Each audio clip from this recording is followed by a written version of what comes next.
জানিস আপু, আজকে আমাদের আব্বু বিয়ে করতে গেছে। তোকে কে বললো আমাদের আপু বিয়ে করতে গেছে? আজকে আমি যখন স্কুল থেকে বাড়ি আসছিলাম, তখন ওখানে চাচিরা আলোচনা করছিল।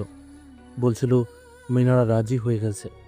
আজকে আমি যখন স্কুল থেকে বাড়ি আসছিলাম, তখন ওখানে চাচিরা আলোচনা করছিল, বলছিল মিনারা রাজি হয়ে গেছি, তাই বিয়েতে কোনো অসুবিধা হয়নি। ছেলে মেয়েগুলোর কথা ভেবে পারভেজ ভাইয়া বিয়ে করেছে। ছোট ভাইয়ের কথা শুনে ১৩ বছরের ফারিয়া চমকে গেল আর বলল, তুই কি বলছিস ভাই? ওই মিনারা খালাকে বাবা বিয়ে করতে গেছে? হুম, আপু তাই তো শুনলাম।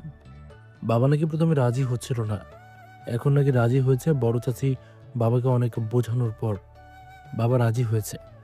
এখনো 1 মাস হয়নি মা মারা গেছে, এরই মধ্যে বাবা বিয়ে করে ফেলবে।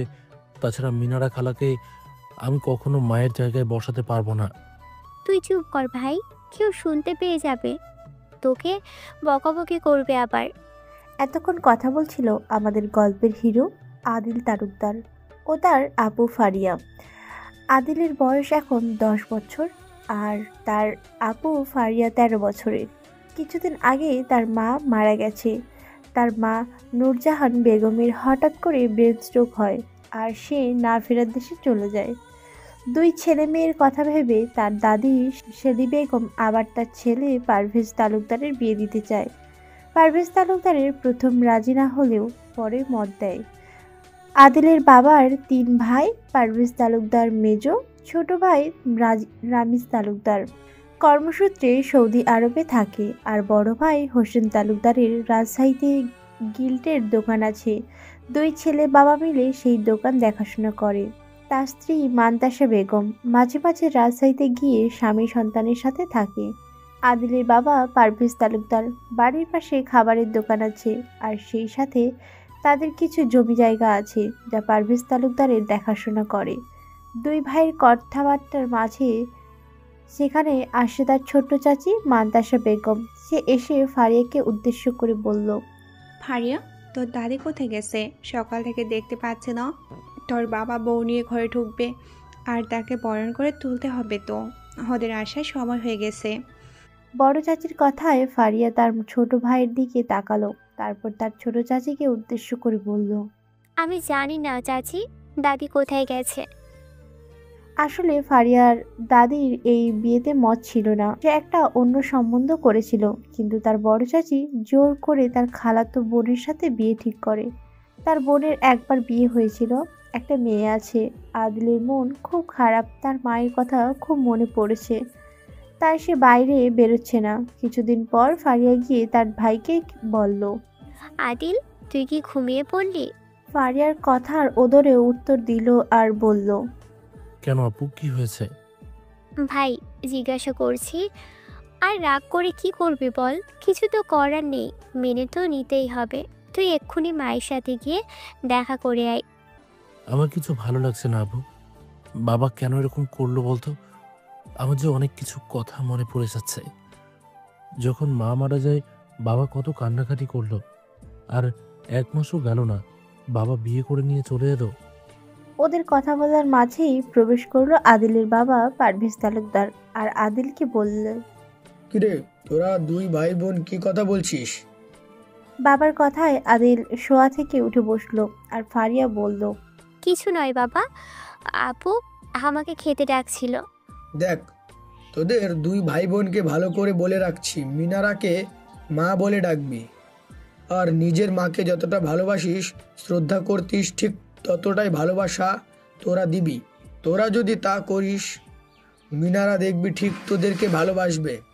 তারপর আদিলকে উদ্দেশ্য করে পারভেজ তালুকদার বলল। আদিল, নতুন মায়ের সাথে দেখা করবি, চল।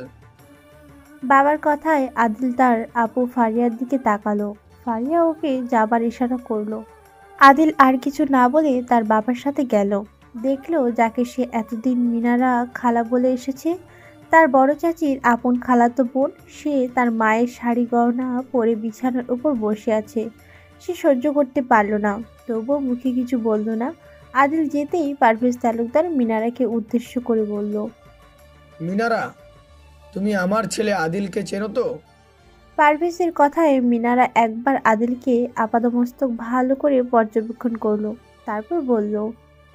চিনি। আদিল মিনারার উদ্দেশ্য করে বললে। আসসালামু আলাইকুম মা, কেমন আছো? আদিলের কথায় মিনারা বিরক্ত হলে মুখে কিছু বলল না, কারণ সে এখন এই বাড়িতে বউ হিসেবে নতুন। এখন থেকে যদি সতীনের ছেলের সাথে খারাপ ব্যবহার করে সেটা ভালো দেখাবে না, তাই মুখে বলল। ওয়ালাইকুম আসসালাম। আলহামদুলিল্লাহ, আমি ভালো আছি।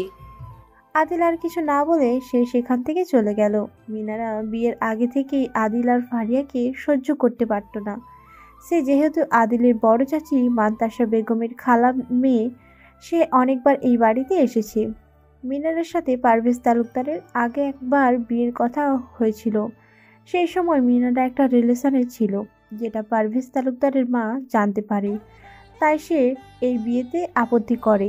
তারপর মিনারার পালিয়ে গিয়ে সেই ছেলেটাকে বিয়ে করে, কিন্তু বিয়ের 6 বছরের মাথায় তার সেই স্বামী তাকে তালাক দিয়ে অন্য একটা মেয়েকে বিয়ে করে। ছোট্ট মেয়ে রুহিকে নিয়ে তারপর থেকে মিনারা বাপের বাড়িতেই থাকা শুরু করে। মিনারা যেহেতু বাবা মার একটাই মেয়ে, তাই তার বাবা মা সব কিছু ভুলে আবার মেয়েকে আপন করে নেয়। খালাতো বোন মান্তাসার মুখ থেকে যখন শুনল পারভেজ তালুকদারের স্ত্রী মারা গেছে, তখন মিনারা বাবা মা মান্তাসা বেগমকে বলল যাতে ওরা মিনারার সাথে বিয়ে দেয়।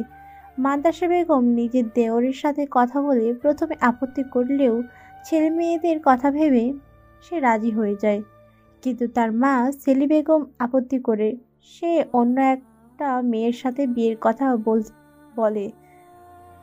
কিন্তু মান্তাসা বেগম তার শাশুড়িকে বোঝায় আর বলে মিনারা নাকি এখন অনেক বদলে গেছে, কিন্তু তাতে তার শাশুড়ি মন গলে না। সে বুঝতে পারে এই বিয়ে হলে তার নাতি নাতনি দুটোই খুব কষ্ট পাবে। মিনারা কখনোই আদিল আর ফারিয়াকে নিজের সন্তান হিসেবে মেনে নেবে না। পারভেজ তালুকদার মিনারাকে বিয়ে করার 6 মাস পর সেলি বেগম মারা যায়। আপু, আমাকে আর দুটো ভাত দিবি?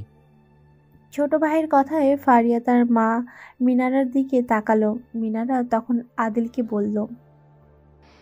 তোকে অত ভাত দিয়েছি, তাও তোর পেট ভরেনি? তোর কি রাক্ষসে পেট নাকি? কিছু করিস না, অত খিদে কিসের? মিনারের এই কথায় ভালোভাবে নিল না পাশে বসে থাকা বড় চাচি মান্তাসা বেগম। সে বলল। তুই কি বলছিস মিনারা? ওর তো এখন খাবার বয়স। তাছাড়া আমি তো দেখলাম তুই ওকে বেশি ভাতও দিসনি। মিনারের এই কথায় আদিল ও ফারিয়া খুব কষ্ট পেল। আদিল কিছু না বলেই উঠে পড়ল। রাতের বেলা ফারিয়া শুনতে পেল আদিল কান্না করছে। আদিলের কান্না দেখে ফারিয়া তার মাথায় হাত বুলিয়ে দিল আর বলল। কান্না করিস না ভাই, কি করবি বল? আমাদের কপালটাই খারাপ। তুই বড় হয়ে ইনকাম করবি, তখন যত ইচ্ছে খাবি। এখন তো কিছু করা যাবে না। কিছু বলতে গেলে মা বাবাকে বলে দেয়, বাবা আবার বকবকি করবে। ফারিয়ার কথায় আদিল কিছু বলল না। এইভাবেই দুঃখে কষ্টের ওদের জীবনগুলো চলছিল। মান্তাসা বেগম থাকলেও তবুও তো দুই ভাই বোনকে খেতে দিত, বা মিনারা কিছু বললে মান্তাসা বেগম প্রতিবাদ করত। কিন্তু তার স্বামী ও সন্তানেরা যেখানে আছে, মান্তাসা বেগম আবার সেখানে চলে গেল। সংসারের মধ্যে এখন মিনারা বেগমের রাজত্ব। স্বামীকে চাষের কাজে লাগিয়ে দিয়ে দোকানের সেই দেখাশোনা করে, আর সংসারের যাবতীয় কাজ ফারিয়া ও আদিলকে করতে হয়। আজকে মান্তাসা বেগম মিনারাকে ফোন করে বলল। কি রে মিনারা, কেমন আছিস? মান্তাসা বেগমের কথায় মিনারা হেসে উত্তর দিল। আলহামদুলিল্লাহ আপু, আমি ভালো আছি। ওরা দুই ভাই বোন কি করেছে? কি আর করবে, খাচ্ছে দাচ্ছে আর আড্ডা দিচ্ছে, ওইটাই তো কাজ ওদের। কি মিনারা, তোকে অনেক শখ করে আমার দেবরের বউ করে নিয়ে এসেছি ওই দুই ভাই বোনকেই তুই দেখাশোনা করবি বলে, কিন্তু তুই এমন কোনো কাজ করিস না। যতই দুই ভাই বোনে কষ্ট পায়, ওরা খুব ভালো ছেলে মেয়ে, ওদের সাথে ভালো ব্যবহার করবি। তোর নিজের মেয়ে রুহি যেমন, ওরাও তাই। ওদেরকে কখনো পর ভাববি না, আর ওদেরকে কখনো ওদের মায়ের অভাব বুঝতে দিবি না। সেদিন সামান্য দুইটা ভাত চাওয়ার জন্য তুই আদিলকে যে কথাটা বললি, সেটা খুব ভালো কাজ করিসনি। দেখ, তুই একজন তালাকপ্রাপ্ত মহিলা, আবার একটা কন্যার সন্তান তোর, আর কত ভালো করে বিয়ে হতো বল।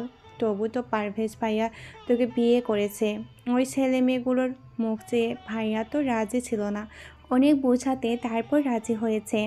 তুই কিন্তু আমাকে কথা দিয়েছিলি সংসারে মানিয়ে নিয়ে চলবি, কোনো রকম অশান্তি করবি না। আমি আশা করছি তুই একজন ভালো মা হয়ে দেখাবি। জানিস তো, অনেক সৎ মা সৎ ছেলে মেয়েকে নিজের সন্তানের মতো ভালোবাসে। আমি তো অশান্তি করতে চাইনি, কিন্তু ছেলে মেয়েগুলো কথা শোনে না, তাহলে রাগ ধরবে না? ওরা ছোট মানুষ, ভুল করতেই পারে। তুই ভালোভাবে বলবি। হাদির কিন্তু পড়াশোনা খুব ভালো ছেলে, আর ভারিয়া ওর মতো মেয়ে তো এলাকায় একটাও নাই। তুমি বুঝবে না আপু, ওই ছেলে মেয়েগুলো 1 নম্বরের অসভ্য। তুই ভুল করছিস মিনারা, আমি তোর বড় যা, এই সংসারটা আমারও ছিল। হয়তো আজকে কর্মসূত্রে স্বামীর সাথে আমি অন্য জায়গায় চলে এসেছি, তার মানে এই নয় যে দুই ভাই বোনকে আমি চিনি না। ওর মাও যথেষ্ট ভালো মহিলা ছিল। মান্তাসা বেগমের কথা শুনে বিরক্ত হলেও মিনারা বেগম সে আর তর্কে যেতেই চাইল না, তাই বলল, তুমি এখন রাখো, আমার কাজ আছে, পরে কথা বলবো। কথাটা বলে মিনারা বেগম ফোনটা কেটে দেয়। মান্তাসা বেগমের খুব শখ করে, নিজের দেওরের সাথে বিয়ে দিয়েছিল। ভেবেছিল যেহেতু মিনারা তালাকপ্রাপ্ত, আবার একটা মেয়ে আছে, অসহায় হয়ে বাপের বাড়িতে পড়েছিল, তাই হয়তো মিনারা ছেলে মেয়েগুলোকে মানিয়ে নিয়ে চলবে। কিন্তু সেদিন আদিল দুটো ভাত বেশি চাওয়ায় মিনারা বেগম যে ব্যবহার করেছিল, মান্তাসা বেগম সেটা ভালোভাবে নেয়নি। নিজের খালাতো বোন মিনারাকে খুব আশা নিয়ে নিজের দেওরের সাথে বিয়ে দিয়েছে, ছেলে মেয়েগুলোর কথা চিন্তা করে। কারণ তার খালা বলেছিল ডিভোর্সি মেয়ে ঘরে বসে আছে, ভাইদের সংসারে দেখতে ভালো লাগে না, মেয়েটা ছোট্ট, তাই ও দ্বিতীয়বার বিয়ে দিতে চায়। আজকে মিনারা যখন দোকানে ছিল, দোকানে একটা কাস্টমার আসে, হঠাৎ তার চোখ পড়ে ফারিয়ার উপর। ফারিয়ার মাঝে মাঝে দোকানে তার মাকে সাহায্য করে। ফারিয়ার বয়স মাত্র 17 বছর। হঠাৎ সেই কাস্টমার মিনারা বেগমকে উদ্দেশ্য করে বলল, আপু, এই মেয়েটাকে? রহমত আলীর কথা শুনে মিনারা বেগম মুখ বাঁকিয়ে বলল। আমার সতীনের মেয়ে। মিনারা বেগমের কথায় রহমত আলী হাসল আর বলল, এই মেয়েটাকে বিয়ে দেবে না? জানি না, বলতে পারবো না, ওর বাপ জানে সব। ঠিক আছে, ওর বাবার সাথে কথা বলবো। রহমত আলীর কথায় মিনারা বেগম মনে মনে একটা কিছু ভেবে নিল, তারপর বলল, না, ওর বাপের সাথে কথা বলতে হবে না, যদি সেরকম ছেলে হয় তাহলে দিয়ে দেব। তা ছেলেটা কে? রহমত আলী জানে মিনারা বেগম ফারিয়ার সৎ মা, আর টাকার কথা বললে সহজে রাজি হয়ে যাবে। তারপর রহমত আলী বলল, পাশের গ্রামে সাগর চৌধুরীকে চেনো তো? সাগর চৌধুরী আমাকে প্রস্তাব দিয়েছে, তোমার মেয়েকে বিয়ে করতে চায়। আজকে রাতে তুমি সাগরের সাথে দেখা করবে, অনেক টাকা দেবে তোমায়। সাগর চৌধুরী তো 1 নম্বরের গুন্ডা। তারপর ছেলেটা বিবাহিত। তাতে কি হয়েছে? স্ত্রীকে ও তালাক দিয়ে দেবে, আর টাকা দেবে, অনেক টাকা দেবে। টাকার কথা শুনে মিনারা বেগমের মুখে হাসি ফুটে ওঠে। এদিকে সাগর চৌধুরী হলো কাউন্সিলরের ছেলে, এলাকায় তার দাপট প্রচুর। বয়স 27 বছর, কিছু কাজ করে না, শুধু এলাকায় গুন্ডাগিরি করে বেড়ায়। তার বাবা যাতে কাজে মন বসে, সেই কারণে তার বন্ধুর মেয়ের সাথে বিয়ে দেয়, কিন্তু সেই মেয়েকে সে সহ্য করতে পারে না। একদিন ফারিয়া যখন কলেজ যাচ্ছিল, তখন সাগর বন্ধুদের সাথে আড্ডা দিচ্ছিল। ফারিয়াকে দেখে তার ভালো লেগে যায়। খবর নিয়ে জানতে পারে পাশের গ্রামে পারভেজ তালুকদারের মেয়ে, আর তার সৎ মা সম্পর্কেও সব কিছু জানতে পারে। কিছুদিন ফারিয়ার পিছু লেগেছিল, দেখলো মেয়েটা খুব আজব স্বভাবের, কোনো কথা না বলে হেড হয়ে চলে যায়। অনেক চেষ্টা করেও মেয়েটার সাথে কথা বলার সুযোগ পাচ্ছিল না, কারণ ফারিয়ার সাথে তার ভাই আদিল সব সময় থাকে। তাই সে সিদ্ধান্ত নেয় মেয়েটাকে বিয়ে করবে। তারপর সে রহমত আলীকে দিয়ে প্রস্তাব পাঠায়। ফারিয়া ও আদিল পাশাপাশি স্কুলে পড়ে। ফারিয়া এবার উচ্চ মাধ্যমিক পরীক্ষা দেবে, আর আদিল মাধ্যমিক দেবে। আজকে যখন দুই ভাই বোনে স্কুল থেকে বাড়ি আসছিল, ঠিক সেই সময় সাগর আদিলকে বলল, এই, তুই সব সময় তোর আপুর সাথে লেপড়ে থাকিস কেন রে? সাগরের কথায় আদিল রেগে যায় আর বলে, আমার আপুকে আমি সবসময় লেপ্টে থাকবো, তার জন্য তোমাকে কৈফিয়ত দেবো কেন? আদিলের কথায় সাগর তার গাল দুটো চেপে ধরে আর বলল, শালাবাবু, তুই থাকলে আমার অসুবিধা হয়েছে তোর আপুর সাথে রোমান্স করতে। সাগরের কথায় আদিল অবাক হয়ে বলল, সাগর ভাইয়া, তুমি কি সব উল্টোপাল্টা কথা বলছো? আমার আপু খুব ভালো মেয়ে, ওকে এসব কথা বলবে না। তোর আপু ভালো মেয়ে বলে তো তোর আপুকে আমি ভালোবেসেছি। তোর আপুকে আমি বিয়ে করব। তুমি তো বিবাহিত, তাছাড়া তোমার স্বভাব ভালো নয়, তুমি গুন্ডা। তোমার মতো ছেলেকে আমার আপু কেন বিয়ে করবে? করবে রে শালা, করবে। কালকে থেকে তুই আর তোর আপুর সাথে থাকবি না। তোর আপুকে নিয়ে আমি একটু ঘুরতে যাব। কথাটা বলে সাগর চৌধুরী বাইকে স্টার্ট দিয়ে চলে যায়। কিছুদিন যাবৎ ফারিয়া বুঝতে পারছিল সাগর তার পিছু লাগছে, সেই জন্য বেশিরভাগ সময় সে তার ভাইয়ের সাথেই যাতায়াত করে, যাতে সাগর তাকে কোনো খারাপ কথা বলতে না পারে। এদিকে রহমত আলীর কাছে থেকে প্রস্তাব পেয়ে মিনারা বেগম লোভ সামলাতে পারে না। সে সাগরের সাথে দেখা করার সিদ্ধান্ত নেয়। একটা ক্লাবে সাগর তার দলবল নিয়ে অপেক্ষা করছে। ঠিক সেই সময় মিনারা বেগম সেখানে যায় আর সাগরকে দেখে বলল, বাবা, আমি তোমার সাথে দেখা করতে এসেছি। মিনারা বেগমকে দেখে সাগর সবকিছু বুঝতে পেরে সে বলল, রহমত আলীর মাধ্যমে তুমি ফারিয়াকে বিয়ে করার যে প্রস্তাব পাঠিয়েছো সেটা কি সত্যি? মিনারা বেগমের কথায় সাগর চৌধুরী বলল, হ্যাঁ সত্যি। আমি 5 লক্ষ টাকা দেব, যদি দরকার পড়ে টাকা আরও দেব, তবে যত তাড়াতাড়ি সম্ভব বিয়ের ব্যবস্থা করুন। ঠিক আছে বাবা, তবে আদিল ওর আপুকে খুব ভালোবাসে, সব সময় আপুর সাথেই থাকে। আদিলকে বোঝাতে হবে, তার আগে আমি ওর বাবার সাথে কথা বলবো। ওর বাবা যদি রাজি হয়ে যায় তাহলে এই বিয়ে আটকাবে না। এর জন্য আমাকে কিছুটা সময় দাও। মাত্র 7 দিন দিলাম, আর একদিনও দেওয়া যাবে না। তার মধ্যে ব্যবস্থা করুন, তা না হলে কিন্তু টাকাটা আপনি পাবেন না। বাড়িতে এসে মিনারা বেগম তার স্বামী পারভেজ তালুকদারকে বলল, দেখো, ফারিয়া 17 বছর গেছে, যথেষ্ট বড় হয়েছে। এবার ওর বিয়ে দিলে কেমন হয়? মিনারা বেগমের কথা শুনে পারভেজ তালুকদারের অবাক হয়ে গেল আর বলল, তুমি কি বলছো মিনারা? এইসবে ফারিয়া 17 বছর পূর্ণ হয়েছে, এবছর উচ্চ মাধ্যমিক পরীক্ষা দেবে, আর তুমি ফারিয়াকে নিয়ে কথা বলছো? তুমি জানো ও পড়াশোনায় কত ভালো? স্বামীর কথায় মিনারা বেগম রেগে যায় আর বলে, পড়াশোনা ভালো হয়ে কি করবে? সেই তো খুন্তি ধরতে হবে, তার থেকে বিয়ে দেওয়াই ভালো। এখন এই মুহূর্তে ওর বিয়ে দেওয়া যাবে না। আরে ও কিছুদিন যাক, ও আগে গ্র্যাজুয়েশন কমপ্লিট করুক, তারপর। দেখো, ওর জন্য ভালো ঘর থেকে সম্বন্ধ এসেছে, ওকে পছন্দ হয়েছে। তারা কোনো টাকা পয়সা চায়নি, উল্টে তারা আমাদেরকে 5 লক্ষ টাকা দেবে বলেছে। ওই টাকাটা থাকলে তুমি ব্যবসাটা আরও বড় করতে পারবে। তুমি যে টাকাটা লোন নিয়েছো সেটাও শোধ করে দিতে পারবে। মিনারা বেগমের কথা শুনে পারভেজ তালুকদার বলল, কে আমাদের ফারিয়াকে পছন্দ করেছে? আমাদের পাশের গ্রামে কাউন্সিলরের ছেলে সাগর চৌধুরী। সাগর চৌধুরীর নাম শুনে পারভেজ তালুকদার রেগে যায় আর বলে, তুমি কি সব কথা বলছো? সাগরের চরিত্র তুমি জানো না, অলরেডি বিবাহিত। বিবাহিত তো কি হয়েছে, বউকে ডিভোর্স দিয়ে দেবে। ও ফারিয়াকে পছন্দ করে, ভালোবাসে, তাই ওর সাথে বিয়ে হলে ও সুখী হবে। তাছাড়া সাগর চৌধুরী কত টাকা জানো? বাবার একমাত্র ছেলে, বুঝতেই পারছো। ওখান থেকে টাকা পেলে আমরা অনেক বড় লোক হয়ে যাব। তারপর মিনারা বেগম পারভেজ তালুকদারকে বোঝাতে থাকে। পারভেজ তালুকদার ব্যবসা বড় হবে, টাকার কথা ভাবে, সেও রাজি হয়ে যায়। তার পরের দিন মিনারা বেগম ফারিয়াকে বলল, ফারিয়া, তুই আর স্কুল যাবি না, তোর বিয়ে ঠিক হয়েছে।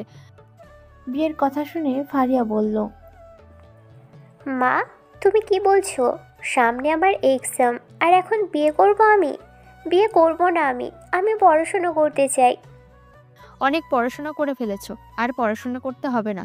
এবার বিয়ে করে সংসার করো, সেই তো রান্না করবি আর বাচ্চা মানুষ করবি। বেশি পড়াশোনা করে কি করবি? আমার কথা যদি না শুনিস খুব খারাপ হয়ে যাবে বলে দিলাম। মিনারা বেগমের কথায় ফারিয়ার কিছু বলে না। সে রুমে এসে খুব কান্না করতে থাকে। তাকে কান্না করতে দেখে মিনারা বেগম মেয়ে রুহি বলল, আপু, আমি বুঝতে পারছি তোমার এই বিয়েতে মত নেই, কিন্তু মা বলেছিল ছেলেটার নাকি অনেক টাকা আছে, তুমি নাকি সুখী হবে। টাকা থাকলে নাকি সুখ পাওয়া যায়। রুহির কথা শুনে ফারিয়া কান্নার মুখে হাসি পায় আর মনে মনে সে বলল, মেয়েটা আসলেই বোকা, মা যা বোঝাচ্ছে তাই বুঝছে। দেখিস, তোর মায়ের জন্য একদিন তোর কপালটা যেন না পড়ে। রুহির বয়স 10 বছর। সে অত ভালো মন্দ বোঝে না, মা তাকে যেটা বোঝায় সেটাই বোঝে। কিন্তু সে ফারিয়া আর আদিলকে খুব ভালোবাসে। তারপরে দিন স্কুলে যাওয়ার সময় আদিল তার আপু ফারিয়াকে বলল, আপু তুই স্কুলে যাবি না? না, যাব না, আমার ভালো লাগছে না কিছু, মনটা ভালো নেই, তুই যা। ফারিয়ার কথায় আদিল আর কিছু বলল না। স্কুল যাওয়ার সময় আদিল দেখলো সাগর বসে আছে। তার প্রতিদিন কাজ হলো মেয়েদের স্কুলের সামনে বসে আড্ডা দেওয়া।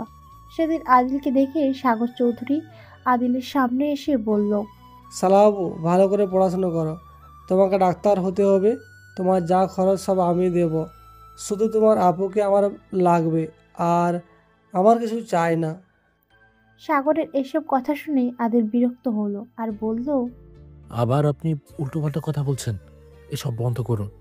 এলাকার সবাই জানে আপনি একটা বাজে লোক, আর আপনি আমার শালাবাবু বলবেন না।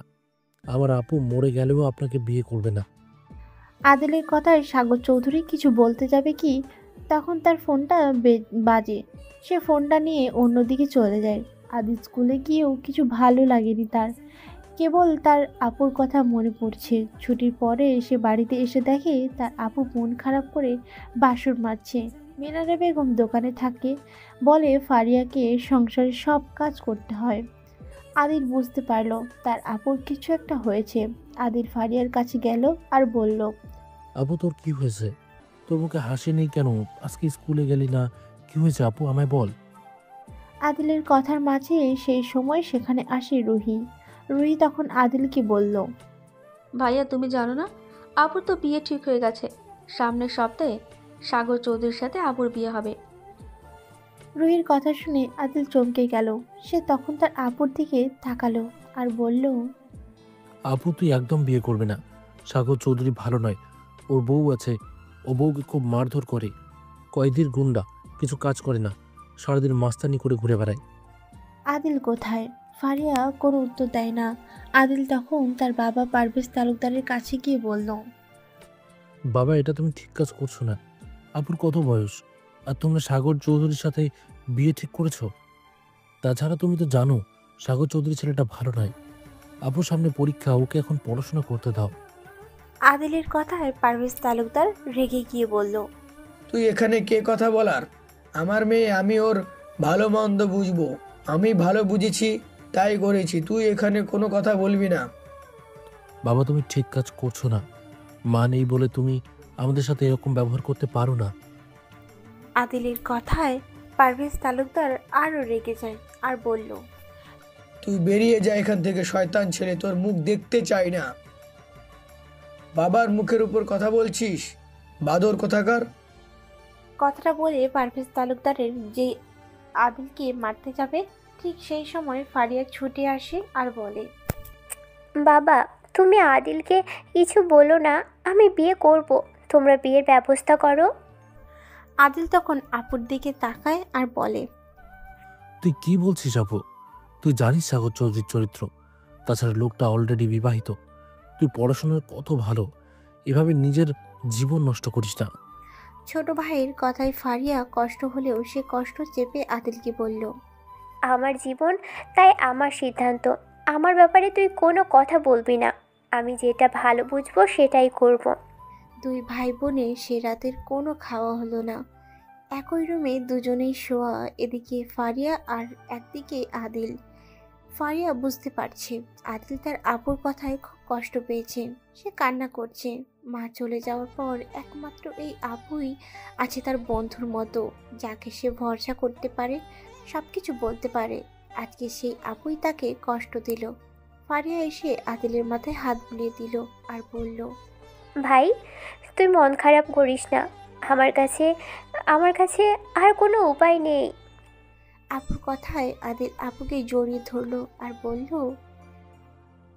আপু তুই ঠিক কাজ করছিস না, তুই বিয়ে করিস না, তোর জীবন শেষ হয়ে যাবে।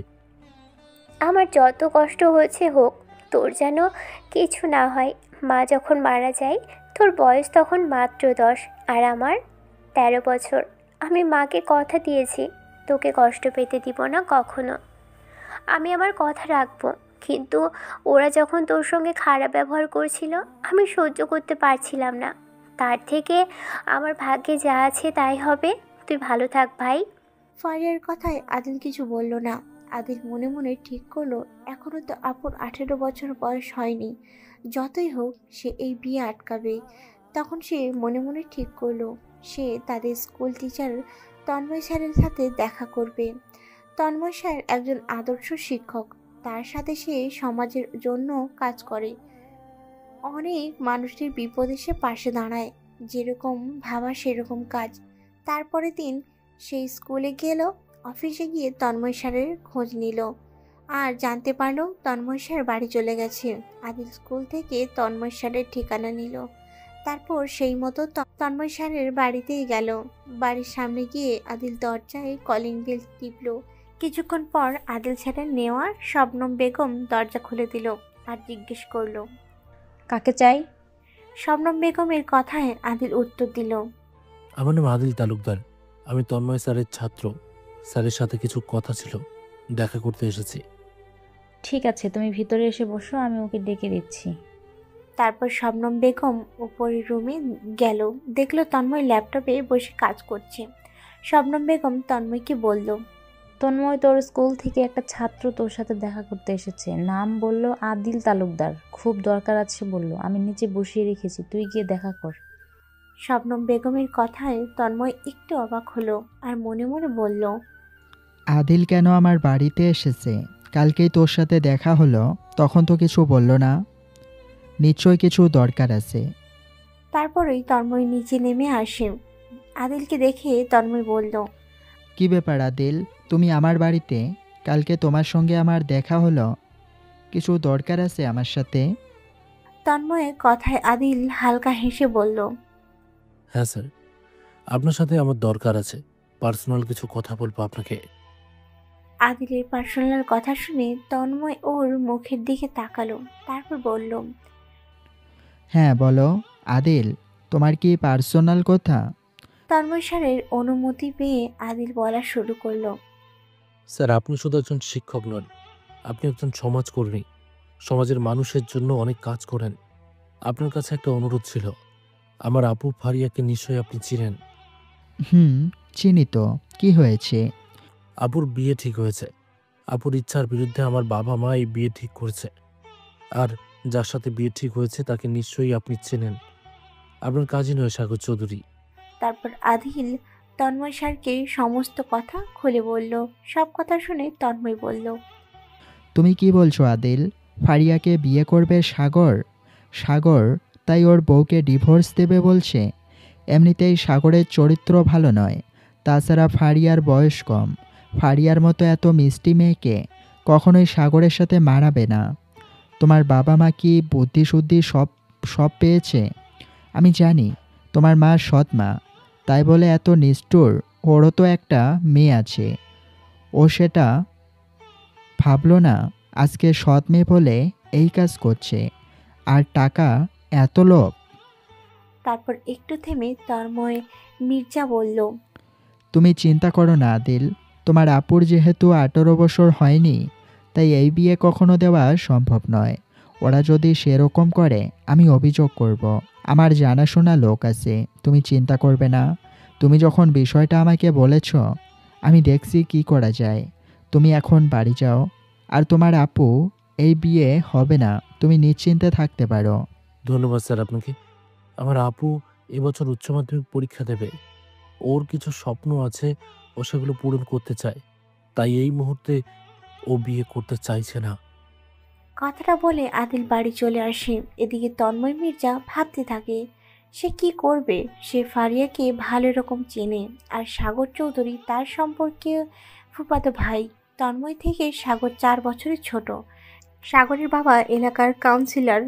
তোলাবাজ থেকে শুরু করে লোককে মারধর করার সমস্ত বদ অভ্যাস ওদের মধ্যে আছে। এলাকার প্রতিটা লোক ওদের উপর বিরক্ত, কিন্তু লোকাল থানা কাউন্সিলর সরফরাজ চৌধুরীর বন্ধু হওয়ার জন্য কেউ কিছু বলতে পারে না। সাগর এর আগে একটা নাবালিকা মেয়েকে রেপ করতে গিয়েছিল। তন্ময় প্রতিবাদ করে থানায় অভিযোগ করেছিল, সেই জন্য তন্ময়ীদের সাথে সাগরদের সম্পর্কটা নষ্ট হয়ে গেছে। তন্ময়ী তখন কিছু করতে পারেনি, তখন সে স্টুডেন্ট ছিল, কোনো চাকরি ছিল না, কিন্তু এখন তার চাকরি আছে। তাছাড়া এলাকার লোক তাকে সম্মান দেয়, এটা তার কাছে একটা আশার আলো। সাগর চৌধুরী মাতাল, চরিত্রহীন, সমস্ত দোষ দিয়ে জন্মেছে। আর সেখানে তন্ময় একজন আদর্শ শিক্ষক, একজন আদর্শ সন্তান, সেই সাথে সমাজে মানুষদের জন্য সে কাজ করছে। 31 বছর বয়স হয়ে গেল, এখনও সে বিয়ে করেনি। তন্ময় যখন এইসব বিষয় নিয়ে চিন্তা করছে, ঠিক সেই সময় তার মা শবনম বেগম তন্ময়ের কাছে আসে আর বলে, বাবা কি নিয়ে এত ভাবছিস? মায়ের কথায় তন্ময় ভাবনার জগৎ থেকে ফিরে আসে আর বলে, কিছু নয় মা। ছেলের কথায় শবনম বেগম হাসল আর বলল, মায়ের কাছে মিথ্যে বলছিস? আমি বুঝতে পারছি ওই ছেলেটা আসার পর এমন কিছু কথা তোকে বলে গেল যার জন্য তুই চিন্তা করছিস। তুই আমাকে বল, এই ছেলেটা কি বলতে এসেছিল? মায়ের কথায় তন্ময় বলল, মা, সাগর কি ওর বউকে তালাক দিয়ে দিয়েছে?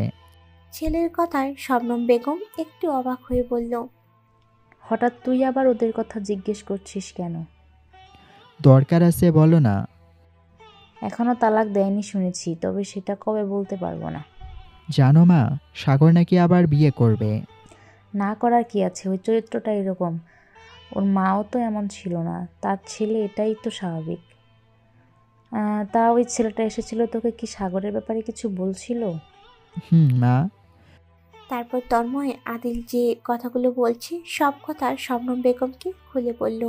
সব শুনে শবনম বেগম বলল, দেখ, তোকে এইসব ঝামেলা যেতে হবে না। তুই তো জানিস তোর ফুপিদের সাথে আমাদের সম্পর্ক ভালো নয়, তাই ওরা যা পারে করুক, তুই এসব নিয়ে মাথা ঘামাস না।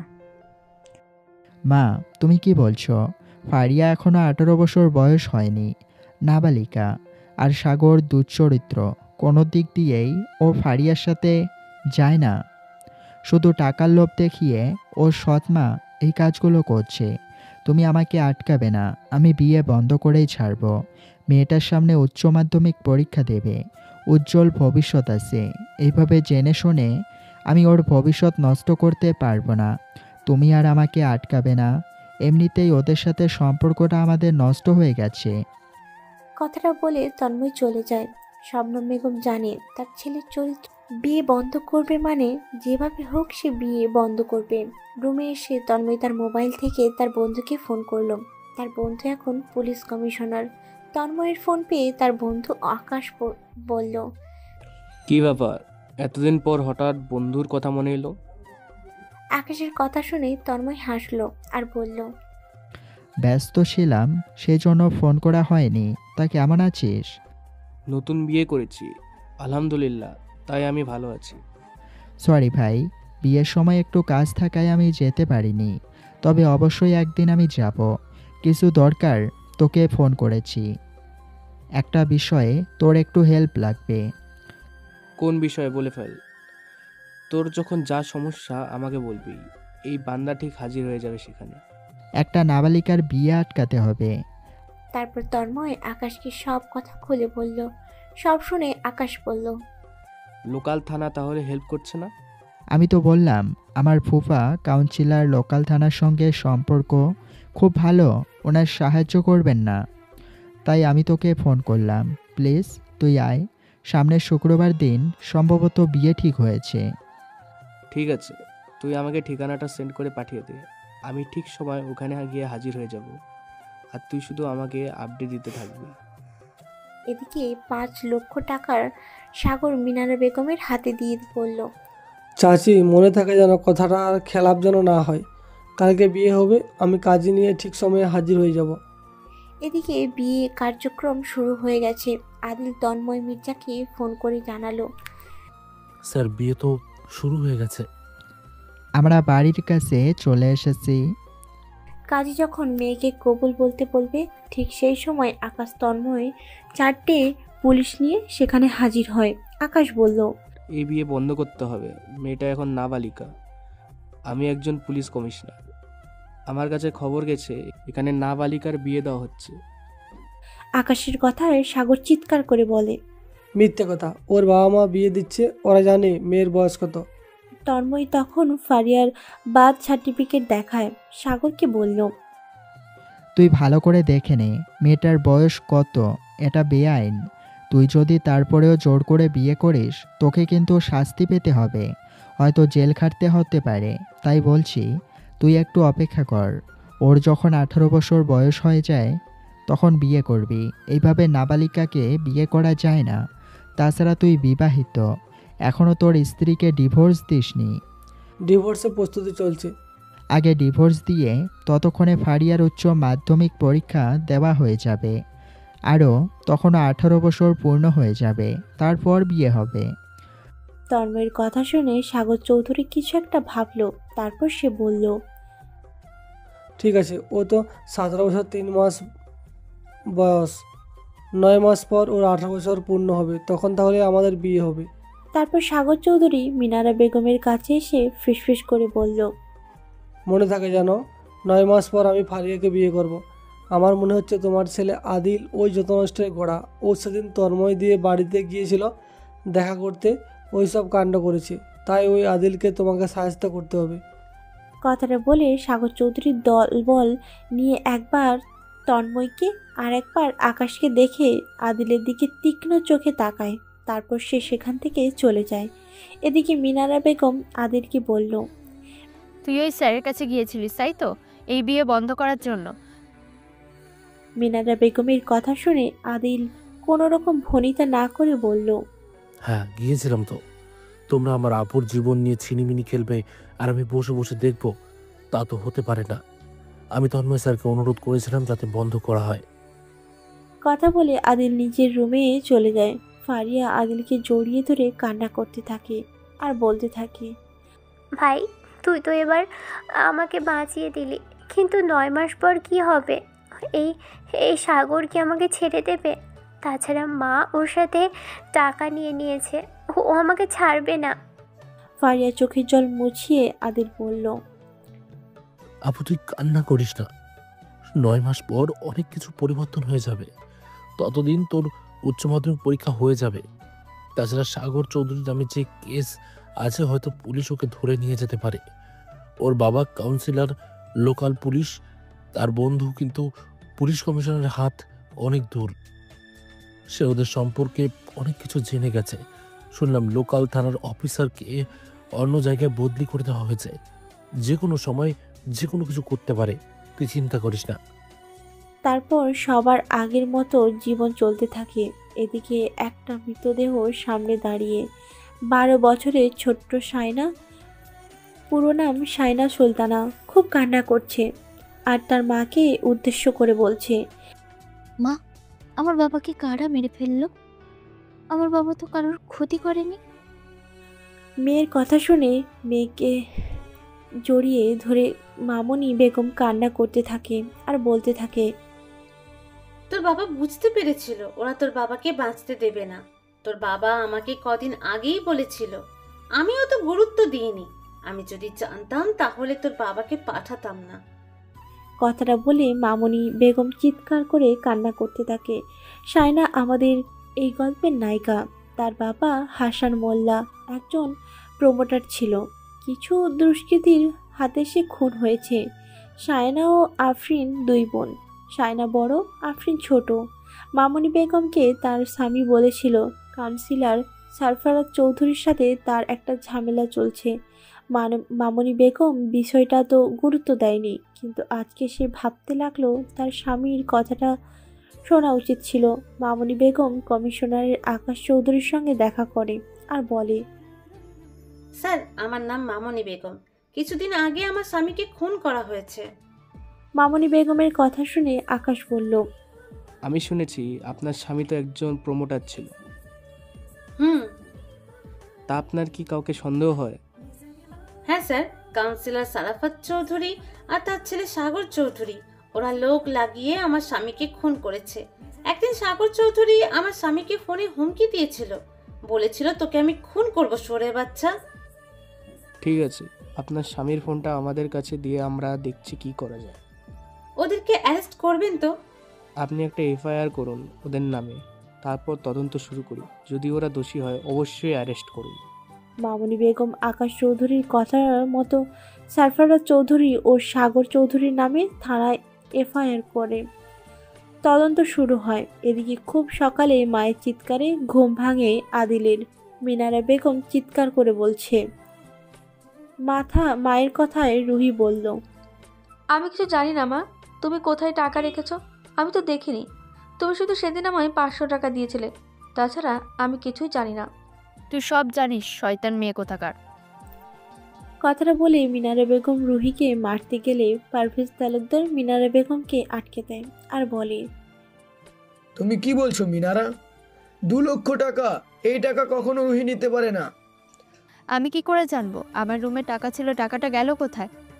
দোকানে মাল তুলবো, দোকানটা একটু বড় করব, সেই জন্য টাকাটা রেখেছিলাম। তাছাড়া সাগর এই টাকাটা দিয়েছিল ফারিয়ার সাথে বিয়ে হবে বলে, পরে বিয়ে হবে বলে, সেই জন্য আর টাকার কথা কিছু বলেনি। রুহি এখন কান্না করতে করতে বলল, কালকে আদিল ভাইয়া মায়ের রুমে ঢুকেছিল আর বলছিল ওনাকে একটা গেঞ্জি খুঁজে পাচ্ছে না, তাই খুঁজতে এসেছে। রুহির কথায় আদিল বলে, রুহি তুই কী সব বলছিস? আমি বাবা মায়ের রুমে কখনো ঢুকিনি। ওদের কথার মাঝে মিনারা বেগম বলল, চলো তো রুমে চেক করে দেখি, ও নিশ্চয়ই টাকাটা লুকিয়ে রেখেছে। কদিন আগে কাকে যেন ফোন করে বলছিল আমার টাকার দরকার। মা, এভাবে মিথ্যে সন্দেহ করো না আমায়। আমি সত্যি টাকা নিইনি। আর সেই দিন আমি আমার বন্ধুকে বলেছিলাম যে পরীক্ষার রেজাল্ট বেরোলে আবার টাকার দরকার পড়বে, বই কিনতে হবে। তখন পাশ থেকে পারভেজ তালুকদার বলল, ওসব কথা ছাড়ো, রুমে চেক করলে বুঝতে পারা যাবে টাকা নিয়েছে কি না। তারপর সবাই মিলে আদিলের রুমে আলমারিতে চেক করে। আলমারির কোণায় একটা কাপড়ে ভাঁজে 2 লক্ষ টাকা পায়।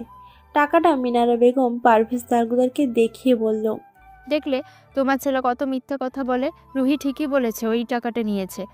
মিনারা বেগমের কথায় পারভেজ তালুকদার আদিলের গালে সপাটে একটা চড় মারল আর দাঁত কিরমির করে বলল, তুই কোনো কথা বলবি না, আমি কোনো অজুহাত শুনতে চাই না। তুই এক্ষুনি এই মুহূর্তে এই বাড়ি ছেড়ে চলে যাবি। আমি একটা কুলাঙ্গারকে জন্ম দিয়েছি। কথাটা বলে পারভেজ তালুকদার রুম থেকে বেরিয়ে আসে। মিনারা বেগম বিজয়ের হাসি হাসে। ওর পরিকল্পনা সফল হয়েছে। ফারিয়া আদিলকে জড়িয়ে ধরে কান্না শুরু করে দেয় আর বলে, বাবার আগে বলেছে তুই বাড়ি ছেড়ে কোথাও যাবি না। ফারিয়ার কথায় আদিল বলল, না আপু, ওটা বাবার রাগ ছিল না, ওটা বাবার ঘৃণা ছিল। আমি প্রথমবার বাবার চোখে এত ঘৃণা দেখতে পেলাম। তখন পাশ থেকে মিনারা বেগম বলল, ঠিকই বলেছে আদিল, তোর বাবা তোকে ঘৃণা করে। এই ঘটনার পর সে আরও তোকে ঘৃণা করবে। তাই তুই এই বাড়ি ছেড়ে যত তাড়াতাড়ি চলে যাবে তত এই সংসারে মঙ্গল হবে। ফারিয়া আদিলকে বুঝিয়ে বলল। আদিল শুনল না। ফারিয়া ছুটে পারভেজ তালুকদারের কাছে গেল আর বলল, বাবা, আদিল বাড়ি ছেড়ে চলে যাচ্ছে, ওকে আটকাও, ও এখনো ছোট, কিছু বোঝে না। তখন পাশ থেকে মিনারা বেগম বলল, যখন টাকা নিয়েছিল তখন ছোট ছিল না, এখনও ছোট শয়তান ছেলে। তোর বাবা ঠিকই বলেছে, ও থাকলে এই সংসারে অনেক ক্ষতি হয়ে যাবে। আদিল ফারিয়াকে বলল, আপু তুই চিন্তা করবি না, এই সাগর চৌধুরীর সাথে তোর বিয়ে হবে না। আমি তোকে তন্ময় স্যারের নম্বর দিয়ে যাচ্ছি, যদি কিছু অসুবিধা হয় স্যারকে ফোন করবি।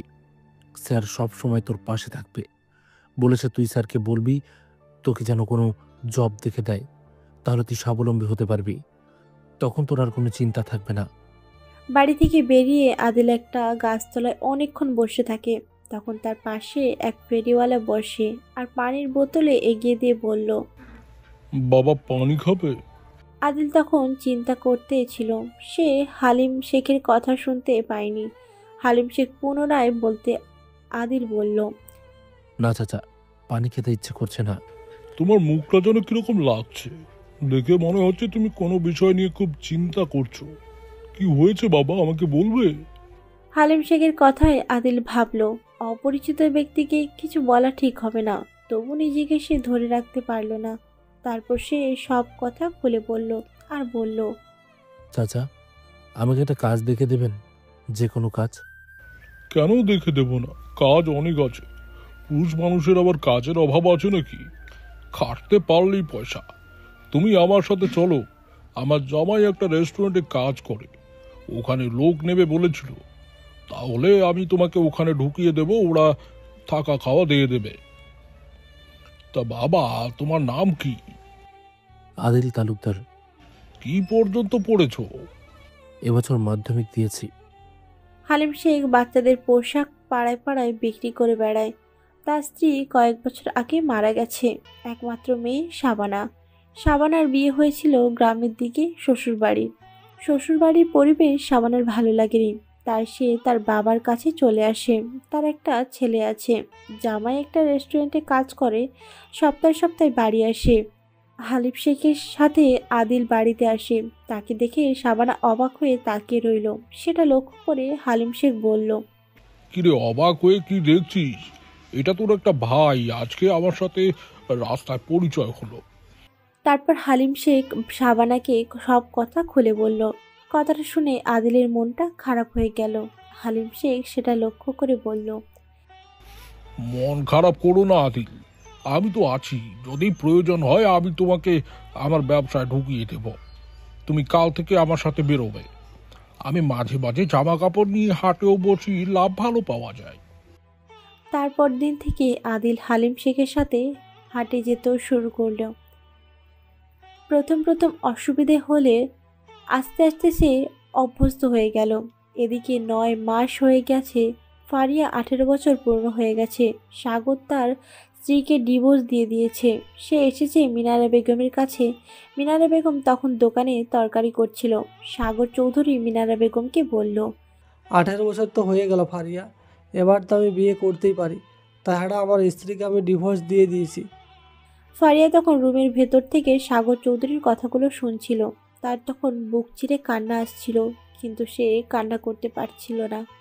মিনারা বেগম বলল, সমস্যা নেই, আমাদের মেয়ে যখন দেব বলেছি দেব, তুমি বিয়ের আয়োজন করো।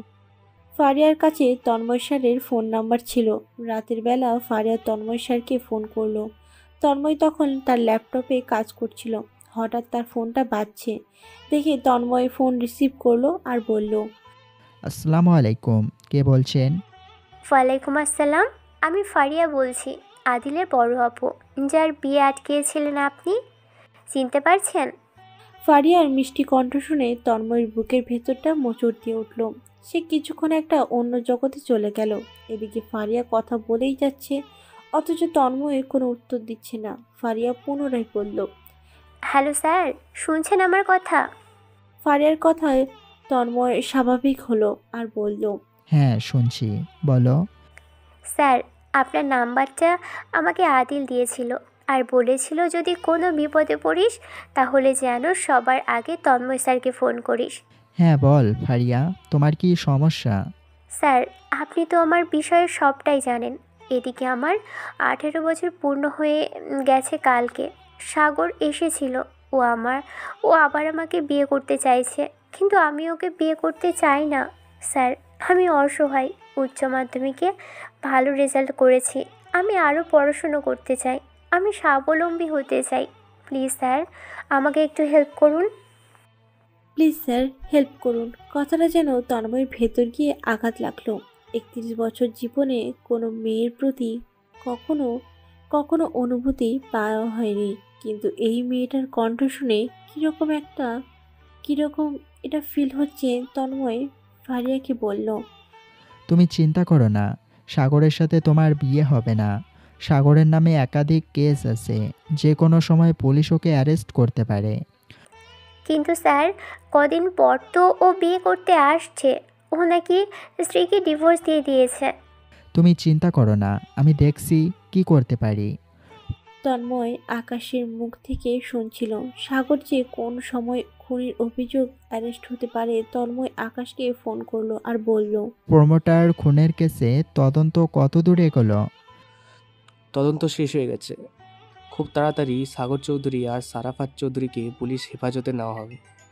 সামনের সপ্তাহে ফারিয়াকে বিয়ে করতে আসছে, তার আগেই কিছু করতে হবে। মেয়েটার জীবন এভাবে নষ্ট হতে দেওয়া যাবে না। ওর এই সবে 18 বছর পূর্ণ, এখনও জীবনে অনেক কিছু বাকি আছে। ওই লোফারের সাথে বিয়ে হলে ওর জীবনটা শেষ হয়ে যাবে। ফারিয়ার কথা বলতে আকাশ বলল, ঠিক আছে, বুঝতে পারলাম তোর কথা আমি। তার আগে ওকে অ্যারেস্ট করে নেব। আর একটা কথা, আমার মনে হচ্ছে তুই যেন ফারিয়ার কথা একটু বেশি ভাবছিস। ভালো টালো আবার বেশি ফেলিসনি তো। দেখিস, আমি অলরেডি ছেলের বাপ হয়ে গেছি, তুই কিন্তু এখনো চিরকুমার আছিস। তাই তোর যদি মেয়েটাকে মন লাগে তাহলে তুই বিয়ে করে ফেল। ওর সৎ মা যেন কোনো সময় খারাপ ছেলের সাথে বিয়ে দিতে পারে মেয়েটাকে। দেখতে ভালো, বয়স কম। হয়তো আমি সাগর চৌধুরীকে অ্যারেস্ট করে নিলাম, এরকম কত সাগর চৌধুরী আছে যে কেউ এসে হাজির হয়ে যাবে আর ওই মহিলা টাকার জন্য সব করতে পারে। আমি চাই না ফুলের মতো মেয়েটার জীবনটা নষ্ট হয়ে যায়। তুই একমাত্র মেয়েটাকে বাঁচাতে পারিস। তোর মায়ের সাথে কথা বল, তোর মা আপত্তি করবে না। আমাকে সেদিন ফোন করে বলছিস তোর বিয়ের জন্য মেয়ে দেখতে। তুই যদি ফারিয়াকে বিয়ে করিস তুই কিন্তু সুখী হবি। আকাশের কথায় তন্ময় হাসলো আর বলল, তুই জানিস মেয়েটা আমার থেকে 13 বছরের ছোট। ওর ভাই আমার ছাত্র। ও যদিও আমাদের স্কুলের পাশের স্কুলে পড়ে, তবু আমার ছাত্রী তো। ছাত্রীর কথা বাদ দে, আর 13 বছরের ছোট মেয়েকে কেউ বিয়ে করে না। আমার স্ত্রী আমার থেকে 10 বছরের ছোট। আমার বাবা মেয়ের থেকে 15 বছরের বড়। ভালোবাসাটা আসল বয়সটা কোনো ফ্যাক্টর না। আমার বিশ্বাস এই মেয়ে তোকে সুখী করবে। কথাটা বলে আকাশ ফোনটা কেটে দেয়। তন্ময় আকাশ পাতাল ভাবতে থাকে, কি করবে সে বুঝতে পারে না। সে শুধু অপেক্ষা করতে চায়, দেখা যাক তার ভাগ্য যদি ফারিয়া থাকে তাহলেই হবে। এদিকে বিয়ে তোড়জোড় শুরু হয়ে গেছে। ঠিক সেই সময় আকাশ সাগরকে তাদের বাড়ি থেকে অ্যারেস্ট করে নিয়ে যায়। আকাশ বলল, বুঝতে পারছিস সাগর চৌধুরী, আজকে আপনার বিয়ের দিন কিন্তু কিছু করার নেই। প্রমোটার খুনে আপনিও আপনার বাবা অভিযুক্ত, সুতরাং আমরাও অসহায়। আকাশ সাগর ও তার বাবা আরাফাত চৌধুরীকে অ্যারেস্ট করে নিয়ে যায়। এলাকায় সকলে খুশি হয়।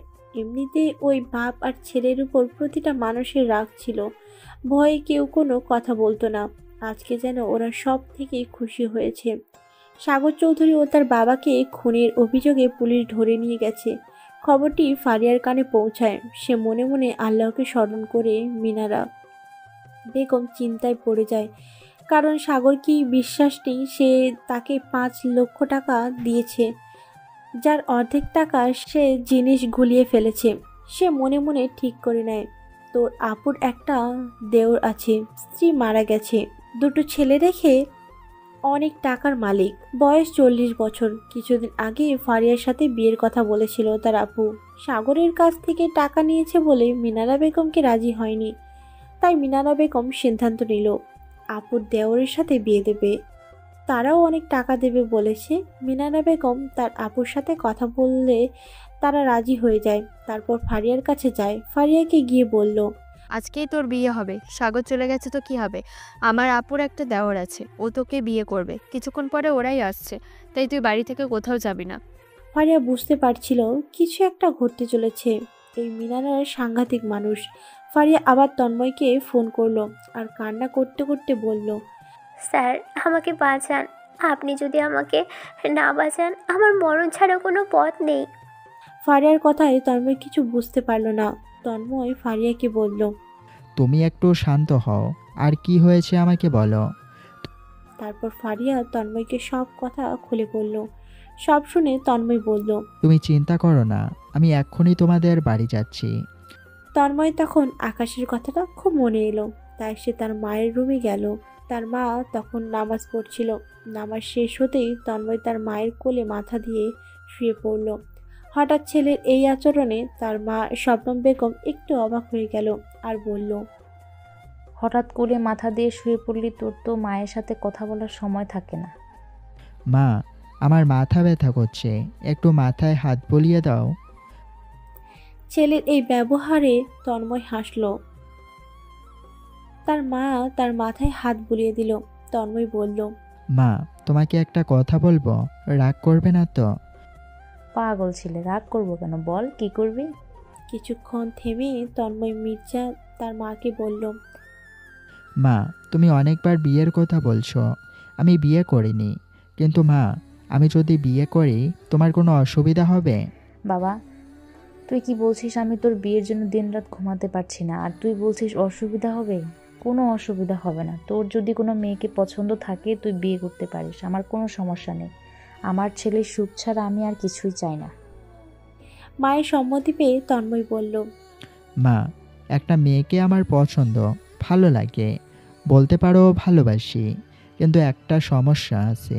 মেয়েটা আমার থেকে বয়সে অনেক ছোট। তাতে কি হয়েছে? তোর বাবা তো আমার থেকে 16 বছরের বড় ছিল। মেয়েটা যদি ভালো হয় ঠিক মানিয়ে নিয়ে চলবে। বল না, মেয়েটার বাড়ি কোথায়? মা, আমাদের পাশের গ্রামে ফারিয়ার কথা তোমার মনে আছে, যাকে সাগর বিয়ে করতে চেয়েছিল? কেন মনে থাকবে না? আজকে তো আবার ওদের বিয়ের করার কথা ছিল। পুলিশ সাগর আর তার বাবাকে তুলে নিয়ে গেছে। তা কি হয়েছে? তারপর তন্ময় তার মাকে সমস্ত কথা খুলে বলে। সব শুনে তার মা বলে, তুই বিয়ে কর ফারিয়াকে। আমার বিশ্বাস ফারিয়া তোকে সুখী করবে। আমি শুনেছি মেয়েটা খুব ভালো। খুব ছোটবেলায় মাকে হারিয়েছে। সৎমা খুব ভালো ব্যবহার করে না। ছেলেটাকে তো বাড়ি থেকে তাড়িয়ে দিল মিথ্যা অপবাদ দিয়ে। মায়ের সম্মতি পেয়ে তন্ময় সোজা চলে গেল ফারিয়াদের বাড়িতে। পারভেজ তালুকদার তখন খাওয়া দাওয়া করে টিভি দেখছিল। তন্ময় গিয়ে তার সামনে বলল, আপনার সাথে আমার কিছু কথা আছে। তন্ময় কথায় মিনারা বেগম তার দিকে তাকালো। তন্ময় বুঝতে পারলো সে মিনারাকে গুরুত্ব না দিয়ে পারভেজ তালুকদারকে বলল, আমি ফারিয়াকে বিয়ে করতে চাই, আর আজকেই করতে চাই। আপনি আমাকে অনুমতি দিন। ফারিয়ার তখন তরকারির বাটি নিয়ে আসছিল। তন্ময়ের কথায় তরকারির বাটি পড়ে গেল। সে ছুটে রুমে ঢুকে পড়ল। মিনারা বেগম কিছু বলতে গেলে পারভেজ তালুকদার বলল, তুমি ফারিয়ার সাথে কথা বলো। যদি ফারিয়ার মত থাকে তাহলে আমরা এই বিয়েতে আপত্তি নেই। তখন মিনারা বেগম পারভেজ তালুকদারকে বলল, তুমি কী সব উল্টোপাল্টা কথা বলছো? এই বুড়ো স্যারের সাথে তুমি ফারিয়ার বিয়ে দেবে?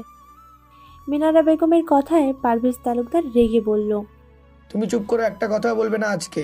আমাকে বিশ্বাস করে আমায় ছেলেটাকে আমি ভুল বুঝে তাড়িয়ে দিয়েছি, আর তোমার কথায় আমি আমার মেয়েকে ক্ষতি করতে দিতে পারবো না। তুমি যার সাথে বিয়ে ঠিক করতে চেয়েছিলে তার 40 বছর বয়স, দুটো বাচ্চার বাবা, সেখানে তন্ময় অনেক ভালো ছেলে। তাছাড়া তন্ময়কে এলাকার সকল লোক পছন্দ করে। ও মানুষের কাজ করে, ও একজন আদর্শ শিক্ষক। এরকম ছেলের কাছে আমার মেয়ে ভালো থাকবে। তুমি আর একটাও কথা বলবে না। যদি তুমি কিছু বলো আমার চেয়ে খারাপ কেউ হবে না। প্রায় 10 মিনিট হলো ফারিয়ার রুমে তন্ময় বসে আছে। কেউ কোনো কথা বলছে না। তন্ময় ফারিয়াকে বলল, তুমি তো সবই শুনেছ। তোমার যদি আপত্তি থাকে তাহলে হবে না। তুমি কি বলছো বলো? তন্ময়ের কথায় ফারিয়া তন্ময়ের দিকে তাকালো। তারপর লাজুক হেসে বলল, আপনাকে বিয়ে করতে আমার কোনো অসুবিধা নেই। আমি কিন্তু তোমার থেকে বয়সে অনেকটা বড়। তো তাতে কি হয়েছে? আপনাকে আমি আগে থেকেই পছন্দ করি, তবে স্বামী হিসেবে কখনো ভাবিনি। আল্লাহর কাছে চেয়েছিলাম আমার জীবনে যেন কেউ আসুক। আল্লাহর হয়তো সৃষ্টিকর্তা আমার কথা শুনেছে, তাই আপনার মতো আদর্শ মানুষকে আমার কাছে পাঠিয়েছে। আমার আমার বিশ্বাস আপনাকে পেলে আমার জীবন ধন্য হবে। তারপর কাজীর উপস্থিতিতে খুব সাধারণভাবে তন্ময় ও ফারিয়ার বিয়ে হয়। তন্ময়ের সাথে আদিলের যোগাযোগ ছিল। তন্ময় আদিলকে ফোন করলো আর বলল, আদিল, আজকে থেকে তুমি শুধু আমার ছাত্র নাও, তুমি আমার শালাও। শালা শব্দটা শুনে আদিল কিছু বুঝতে পারল না। সে অবাক হয়ে তন্ময়কে বলল, স্যার, আপনার কথা কিছু বুঝতে পারছি না। আপনি কি বলছেন? শালা? আমি কি করে শালা হব আপনার? আদিল কথা শুনে রসিকতা করে বলল, আমি যদি তোমার আপুকে বিয়ে করি তুমি তো সম্পর্কে আমার শালা হবে। তারপর তন্ময় আদিলকে সব কথা খুলে বলল। সব শুনে তাতে খুব খুশি হলো আর বলল, আমি খুব খুশি হয়েছি স্যার, মানে দুলাভাই।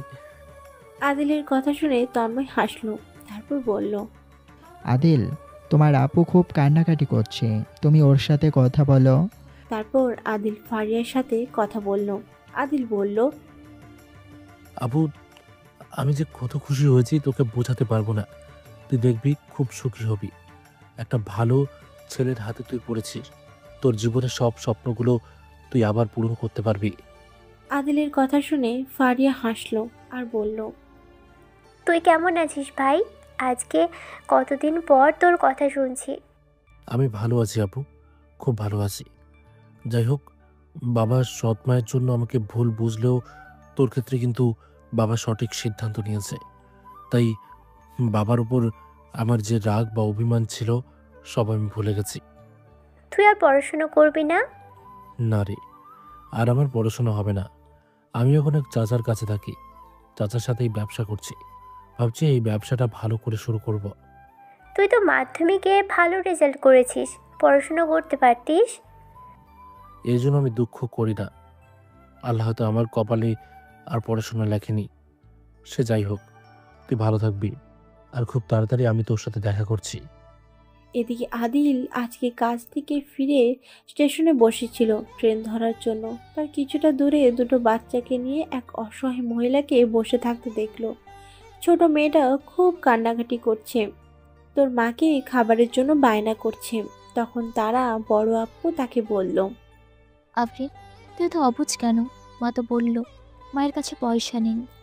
আপুর কথায় আফরিন আরও কান্নাকাটি শুরু করে দিল আর বলল, আমি জানি না, কিছু আমাকে কিনে দিতে হবে, আমার খিদে পেয়েছে, আমি আর কতবার বলবো।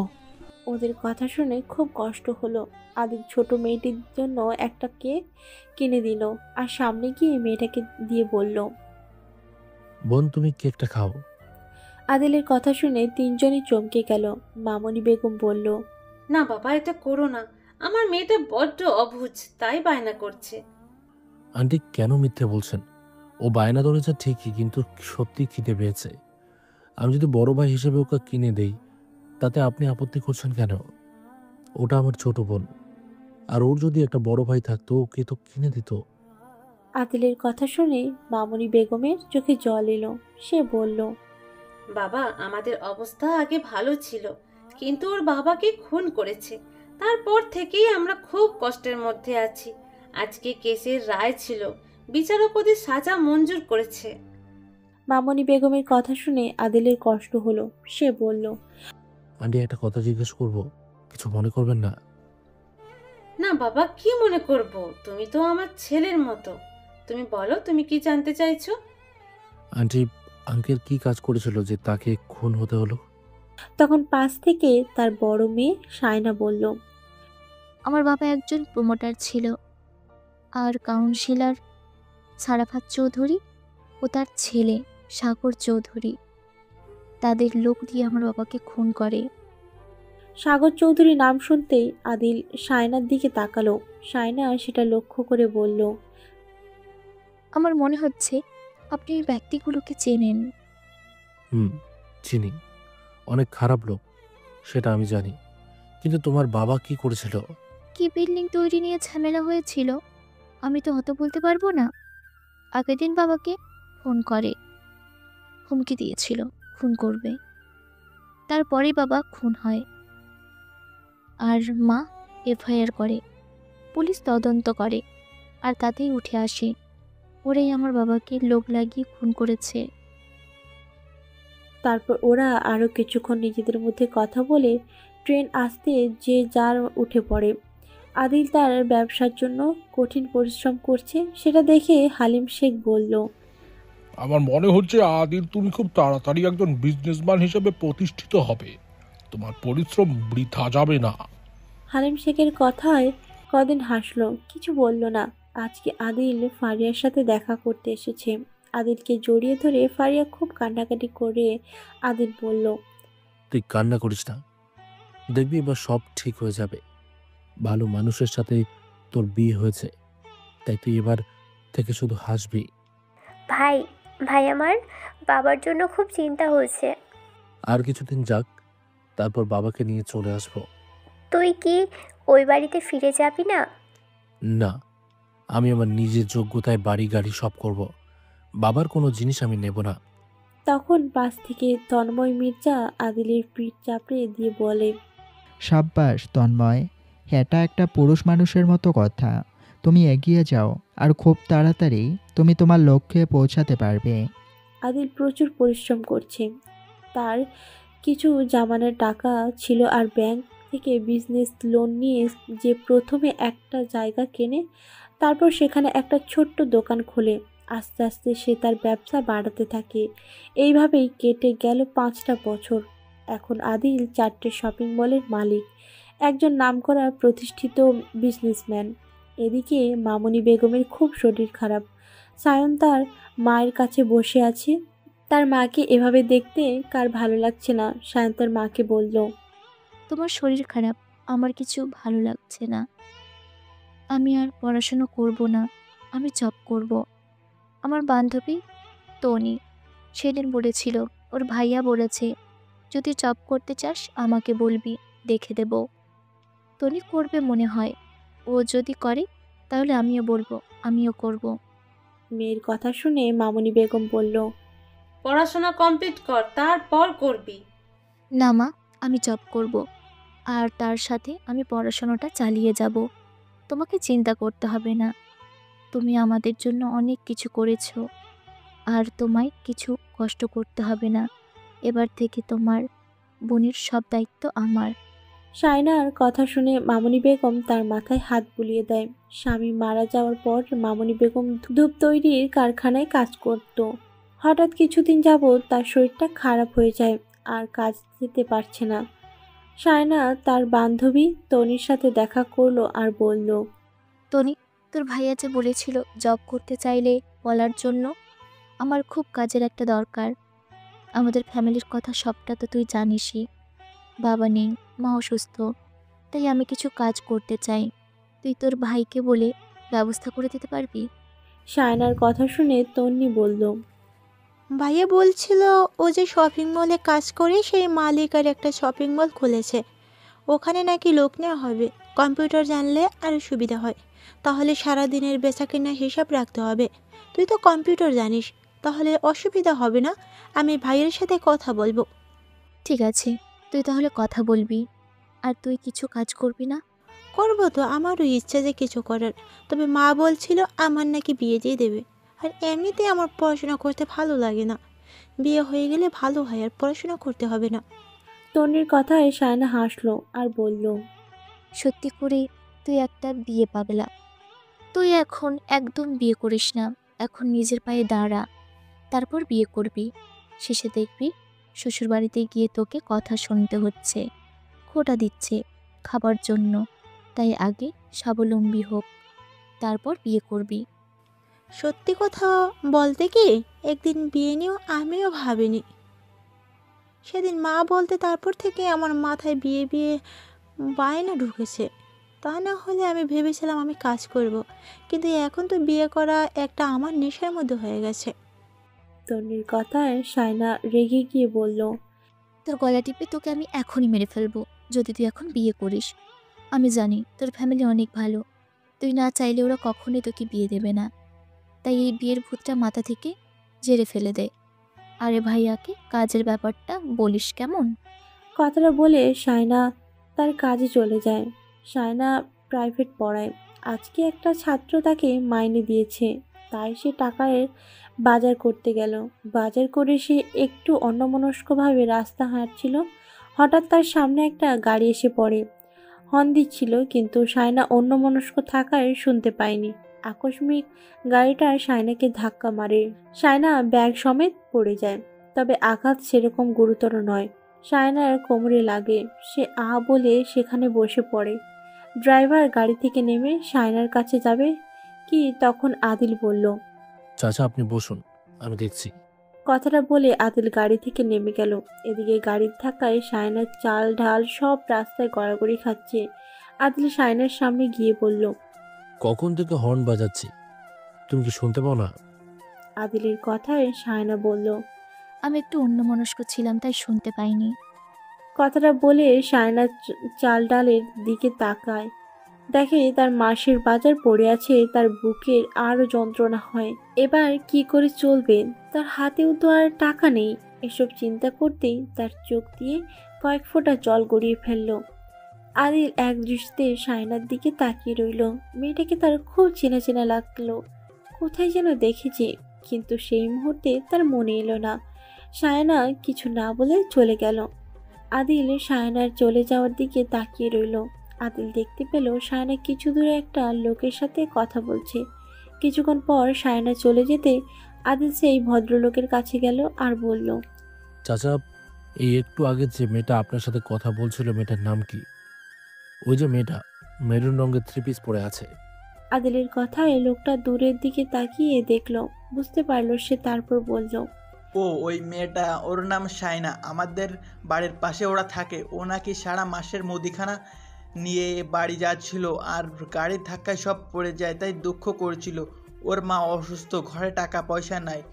ও প্রাইভেট পড়িয়ে যে কয় টাকা মাইনে পায় তাকে কোনো রকম চালায়, তাই বলছিল এবার কি করে চলবে আমাদের। এক সময় ওদের হাতে পয়সা ছিল, ওর বাবা প্রমোটার ছিল, কিন্তু ওর বাবাকে কারা খুন করে তারপরে থেকেই ওদের খুব কষ্ট। ওর মা একটা কারখানায় কাজ করতো, এখন অসুস্থ বলে কাজ করতে পারে না। ওই মেয়েটাই টিউশনি পড়িয়ে সংসার চালায়।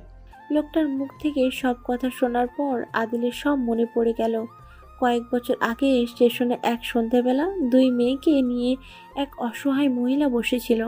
তারপর আদিল লোকটার হাতে 4টে 500 টাকার নোট ধরিয়ে দিয়ে বলল, চাচা এই টাকাটা আপনি শায়নাকে দেবেন, বলবেন এটা আপনি দিচ্ছেন। আবার কথা বলবেন না কেমন, আসলে একটু ভুল হয়ে গেছে।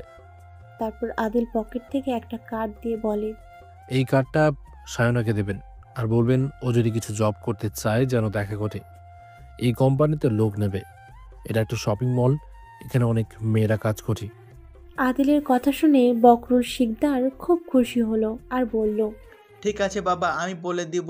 খুব ভালো হয় যদি একটা কাজ দেখে দাও। মেয়েটা সেদিন বলেছিল ওর মাকেও জব করবে, এখনও পড়াশোনা শেষ হয়নি, তাই ওর মা বারণ করেছিল। শাইনা বলেছিল ও পড়াশোনার সাথে সাথে কাজও করবে। ঠিক আছে, এই ঠিকানাটায় যেতে বলবেন, আমি ব্যবস্থা করে দেব। কথাটা বলে আদিল গাড়িতে চেপে চলে যায়। বকরুল শিকদার শায়নাদের পরিবারকে অনেক আগে থেকে চেনে, দুই মেয়েকে খুব স্নেহ করে। শায়নাদের বাড়িতে এসেছে বকরুল শিকদার। মামুনি বেগমকে দেখে বলল, কেমন আছো মামুনি? বকরুল শিকদারের কথা শুনে মামুনি বেগম বলল, শরীর ভালো নেই ভাইয়া। তারপর মেয়েটারও মনটা খারাপ, প্রাইভেট পড়িয়ে মাইনে পেয়েছিল, সেই টাকায় বাজার করে আনছিল, আর গাড়ির ধাক্কায় সব পড়ে গেছে।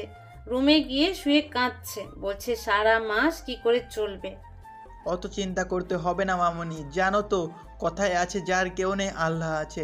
আমার পরিচিত এক আত্মীয়র সঙ্গে কথা হয়েছিল, সে আমাকে আজকে একটা ঠিকানা দিয়েছে, সেখানে নাকি লোক নেবে। শাইনা সেদিন বলেছিল ও জব করতে চায়, তাই আমি তাকে বলেছি আমার জানাশোনা একটা মেয়ে আছে, সে কাজ করে, সে আমাকে ঠিকানা দিয়েছে। আমি ঠিকানাটা শাইনাকে দিচ্ছি, ও যেন কালকের মধ্যে ওই ঠিকানায় দেখা করে। খুব ভালো স্যালারি দেবে, পরে আরও বেতন বাড়বে, এর সাথে ও পড়াশোনাটাও চালিয়ে যেতে পারবে। তারপর পকেট থেকে 4000 টাকা বের করে মামুনি বেগমের হাতে দিয়ে বলল, মামুনি এই টাকাটা রাখো। আজকে শাইনার সাথে আমার দেখা হয়েছিল, ও খুব কান্না করছিল, আমার দেখে কেমন লাগলো। কালকে আমার মেয়ের এসেছিল, আমাকে টাকাটা দিয়ে গেছে। তুমি এই টাকাটা রাখো, যদি চাকরিটা শাইনা পেয়ে যায় তাহলে মাইনে পেলে আমাকে দিতে বলবে, এখন আমার টাকার প্রয়োজন নেই। বকরুল চাচার পাশে বাড়ি। মামুনি বেগম জানে তার মেয়েদের বড়লোক ঘরে বিয়ে হয়েছে, তাকে টাকা দিয়ে সাহায্য করে। মামুনি বেগম আর আপত্তি করলো আর বলল, তা হয় না ভাইয়া, আপনার মেয়েরা টাকা দিয়েছে, আপনার দরকার আছে, বয়স হচ্ছে, অসুস্থ মানুষ কখন কি হয় তার ঠিক নেই। তোমাদের দেওয়ায় আমাদের কিছু হবে না, আর শাইনা মাইনে পেলে দিয়ে দেবে, এখন টাকা রাখো। বকরুল শিকদারের কথায় মামুনি বেগম আবার আপত্তি হলো না। ধন্যবাদ ভাইয়া। তারপর মামুনি বেগম শায়নাকে ডাকলো। শায়না এলে মামুনি বেগম তাকে বলল, আর কান্না করিস না, এবার আমাদের ভালো দিন আসতে চলেছে, আল্লাহ সব কিছু ঠিক করে দিয়েছে। মার কথায় শায়না কিছু বুঝতে পারেনি। শায়না বলল, তুমি কি বলছো মা? আমি তো তোমার কথা কিছুই বুঝতে পারছি না। মেয়ের কথায় মামুনি বেগম হাসলো। তারপর সব কিছু শায়নাকে বুঝিয়ে বলল। সব শুনে শায়না বলল, তার মানে কালকে এই ঠিকানায় যেতে হবে? তোর বকরুল চাচা তাই তো বললো। রাতের বেলা তন্নি ফোন করলো শায়নাকে আর বলল, তোর হোয়াটসঅ্যাপে আমি একটা ঠিকানা পাঠাচ্ছি, কাল সকাল 10টার মধ্যে এখানে চলে আসবি। আমিও যাব। ভাইয়া এই ঠিকানা দিয়েছে, এখানে নাকি লোক নেওয়া হবে, ভালো স্যালারি দেবে, মালিক খুব ভালো লোক। তন্নির কথায় শায়না হাসলো আর বলল, জানিস আজকে আমার দিনটা খুব ভালো যাচ্ছে, শুধু সুখবর পাচ্ছি। শায়নার কথা শুনে তন্নি বলল, সুখবর মানে তোর বিয়ের খবর আসছে নাকি? তন্নির কথায় শায়না রেগে যায় আর বলল, তোর শুধু একটাই চিন্তা, বিয়ে আর বিয়ে। আর তো কোনো চিন্তাই নেই। আরে দূর পাগল, আজকে একটা জবের জন্য খবর এসেছে আমার কাছে, সেজন্য বলছিলাম, তুইও বললি। আর কিছুক্ষণ আগে আমাদের একটা চাচা আমাকে একটা অ্যাড্রেস দিয়ে গেছে, ওখানে কালকে সকাল 10টার মধ্যে দেখা করতে বলেছে। তাই আমি বললাম এখন বলতে কোন জায়গাটায় যাব। ও তাই নাকি? খুব ভালো খবর। আগে আমার সাথে যাবি, তারপর তোর চাচার দেওয়া ঠিকানায় যাবি। ওখানে কালকে সকাল 10টার মধ্যে দেখা করতে বলেছে, তাই বললাম এখন বলতো কোন জায়গাটায় যাব। আমি দুপুর 2টো বলিনি, 2টোর মধ্যে বলেছি। ঠিক আছে, তুই যা ভালো বুঝিস তাই কর। আমি ঠিকানা দিচ্ছি না, আমি স্টেশনে পৌঁছে তোকে ফোন করে নেব। তারপর স্টেশন থেকে দুজন একসাথে যাব। ভাইয়ের মুখে শুনলাম কোম্পানির মালিককে নাকি দেখতে খুব সুন্দর, তাই ভাবছি দেখে আবার ক্র্যাশ খাবে না তো। তন্নির কথা শুনে সায়না বিরক্ত হয় আর বলে, তোর কথা শুনে তো আমার ইচ্ছে হচ্ছে তোকে গরম পানিতে ডোবাতে, বাঁদর নিয়ে কোথাকার। এখন রাখ, কালকে দেখা হচ্ছে। তারপরের দিন সায়নার সময় মতো সে ঠিকানায় হাজির হয়ে গেল। ওখানে গিয়ে সে দেখলো ইন্টারভিউ চলছে। সায়না ইন্টারভিউ দিল, কোম্পানির ম্যানেজার ইন্টারভিউ নিল। অফিস রুম থেকে আদিল সব কিছু দেখতে পাচ্ছে। সে সাথে সাথে ম্যানেজারকে বলল, ম্যানেজার সাহেব, সায়না বলে যে মেয়েটার এইমাত্র ইন্টারভিউ নিলেন, ওকে সিলেক্ট করুন। ওকে স্যার, আপনি বাইরে গিয়ে একটু ওয়েট করুন, আমরা কিছুক্ষণ পরেই জানাচ্ছি। কিছুক্ষণ পর ম্যানেজার রহিম শেখ সায়নাকে ডেকে পাঠায় আর বলে, ম্যাডাম, আপনার ইন্টারভিউ ভালো লাগছে, আপনি চাইলে আমাদের এই শপিং মলে কাজ করতে পারেন। ধন্যবাদ স্যার। তা কবে থেকে জয়েন করব? চাইলে আজকে থেকেই করতে পারেন, আমাদেরও ওই রুমে চলে যান, ওখানে আমাদের লোক আছে, আপনাকে সাহায্য করবে। তারপর সায়না রিসেপশনের কাছে গিয়ে সমস্ত কিছু বুঝে কাজ করতে লাগলো। তন্নি ফোন করে দেখে সায়না ফোনের সুইচ অফ, তিনি যোগাযোগ করতে পারেনি। শেষে বিরক্ত হয়ে সে ইন্টারভিউ দিতে আসে। সেদিন দুটো শপিং মলের জন্য অনেকগুলো কর্মীর দরকার ছিল। তন্নি দেখে সায়না কাজ করছে। তন্নি কোনোভাবে ইন্টারভিউ শেষ করে সেটা দেখে ম্যানেজার রহিম বলল, আচ্ছা ম্যাডাম, আপনার কি চাকরি করার ইচ্ছা আছে? ম্যানেজারের কথাই তন্নি বলল, কেন বলুন তো? আপনি যেভাবে ইন্টারভিউ দিলেন মনে হলো গোছের এত অধৈর্য কেন আপনি? আপনার ভাইয়া শাকিল আমাদের বলেছিল আপনার কথা, আপনি নাকি চাকরি করতে চান। ম্যানেজারের কথাই তন্নি বিরক্ত হয়ে আর বলল, এই আমাকে অধৈর্য বলবেন, আমি যথেষ্ট ধৈর্যশীল। আসলে আমি ঢোকার সময় দেখছিলাম আমার বান্ধবী সাইনা ওখানে কাজ করছে। আমি ওকে কথা দিয়েছিলাম আজকে এখানে ইন্টারভিউ হবে, কিন্তু ও দেখলাম কাজ করছে, তাই মনটা কেমন করছে। আগে ওর সাথে কথা না বলে আমি শান্তি পাচ্ছি না। ও বুঝতে পেরেছি, তার মানে সায়না আপনার বান্ধবী। হ্যাঁ আসছি, এখন আপনার ইচ্ছা হয় চাকরি দেবেন, ইচ্ছে দেবেন না। এখন আমি আসছি। কথাটা বলে তন্নি চলে যায় সায়নার কাছে, গিয়ে তাকে জড়িয়ে ধরে বলল, আরে তুই তো আমাকে পুরো সারপ্রাইজ দিলে। আমি তো তোর জন্য এখানে চাকরি ঠিক করেছিলাম, তুই তো আর তার আগে জয়েন হয়ে গেলি। তা তোর সেই চাচা তোকে যে ঠিকানা দিয়েছিল, এটা বুঝি সেই ঠিকানা? আকস্মিক তো তন্নি আক্রমণে সায়না পড়ে যাচ্ছিল, কোনোভাবে নিজেকে সামলায়, তারপর বলে, তোকে আমি মেরে ফেলবো, এভাবে কেউ ধরে? যদি পড়ে যেতাম কি হতো? হ্যাঁ, আমি চাচার দেওয়ার ঠিকানায় এসেছিলাম, আর ইন্টারভিউ হয়, ওরা আমাকে সিলেক্ট করে, আর আমার চাকরিটা হয়ে যায়। তাই তুই এখানে কি করতে এসেছিস? আর এই সেই শপিং মল যেখানে তোকে চাকরির কথা বলেছিলাম, তা তুই তো দেখছি এখানে করছিস, ভালোই হয়েছে, চাকরিটা পেয়ে গেছিস। তোর খুব কাজের দরকারও ছিল। ইন্টারভিউ দিয়েছিস? ইন্টারভিউ দিয়েছি, মনে হয় না চাকরিটা হবে। এই শালা ম্যানেজার উল্টাপাল্টা প্রশ্ন করছিল। আরও কিছুক্ষণ গল্প করে তন্নি চলে যায়।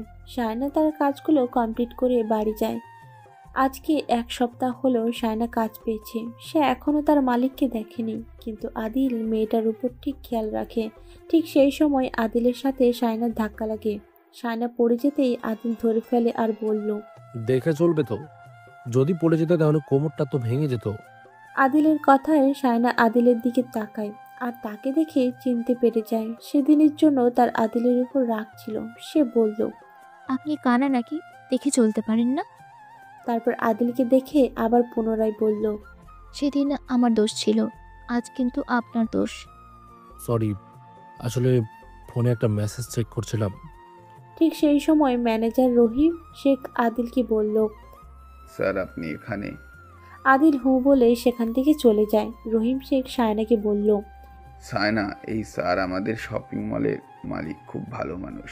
অনেক কষ্ট করে আজকে এই জায়গায় এসেছে। শুধু একটা নয়, 4টা শপিং মল এবং বিদেশে শপিং মলে মাল যায়। স্যারের অনেক নাম। আগে জামা কাপড় হাটে বিক্রি করতো, এখন সে প্রতিষ্ঠিত বিজনেসম্যান। আর তুমি তাকে অপমান করছো। স্যার কিন্তু খুব ভালো মানুষ। আমি জানি এবার তোমার চাকরি থাকবে না। তারপর একটু থেমে রহিম শেখ সায়নাকে বলল। স্যারের অফিসে যাও, গিয়ে স্যারের কাছে সরি বলে এসো। রহিম শেখের কথায় সায়না কি করবে বুঝতে পারল না। খুব প্রয়োজন চাকরিটা। মায়ের শরীর খারাপ, বোনের পড়াশুনো। চাকরিটা পাওয়ার পর তার মনে একটা আশার আলো জেগেছিল। এবার বোধহয় তার চাকরিটি গেল। সায়না নিজের রাগকে সরিয়ে স্যারের রুমের সামনে গেল আর বলল। স্যার আসবো? আদিল জানতো সায়না তার সাথে ঠিক দেখা করতে আসবে। আদিল তাই হাসলো, তারপর বলল।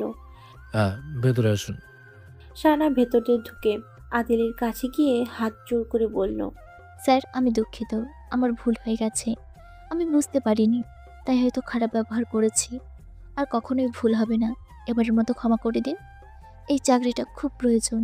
যদি চলে যায় তাহলে আমরা না খেয়ে মারা যাব। মা অসুস্থ, তার চিকিৎসার প্রয়োজন। বোনের পড়াশোনা আছে। প্লিজ স্যার, দয়া করুন। সায়নার কথায় আদিল বলল। সায়না, আমি তোমার কথা কিছু মনে করিনি। তুমি শুধু শুধু নিজেকে ছোট ভাবছো। তুমি মন দিয়ে কাজ করো। আমি জানি তোমাদের সংসারের পরিস্থিতি। আদিলের কথা শুনে সায়না চলে যেতে নিলে আদিল সায়না বলে ডেকে উঠল। সায়না। আদিলের ডাকে সায়না দাঁড়িয়ে পড়ল আর বলল। স্যার কিছু বলবেন? আদিলের কথা শুনে সায়না আদিলের দিকে তাকিয়ে থাকে। আদিল বলল। সায়না, আমাকে চিনতে পারছো? আদিলের কথায় সায়না তার মুখের দিকে তাকিয়ে থাকে। তার কিছু মনে পড়ে না। আদিল তখন বলল।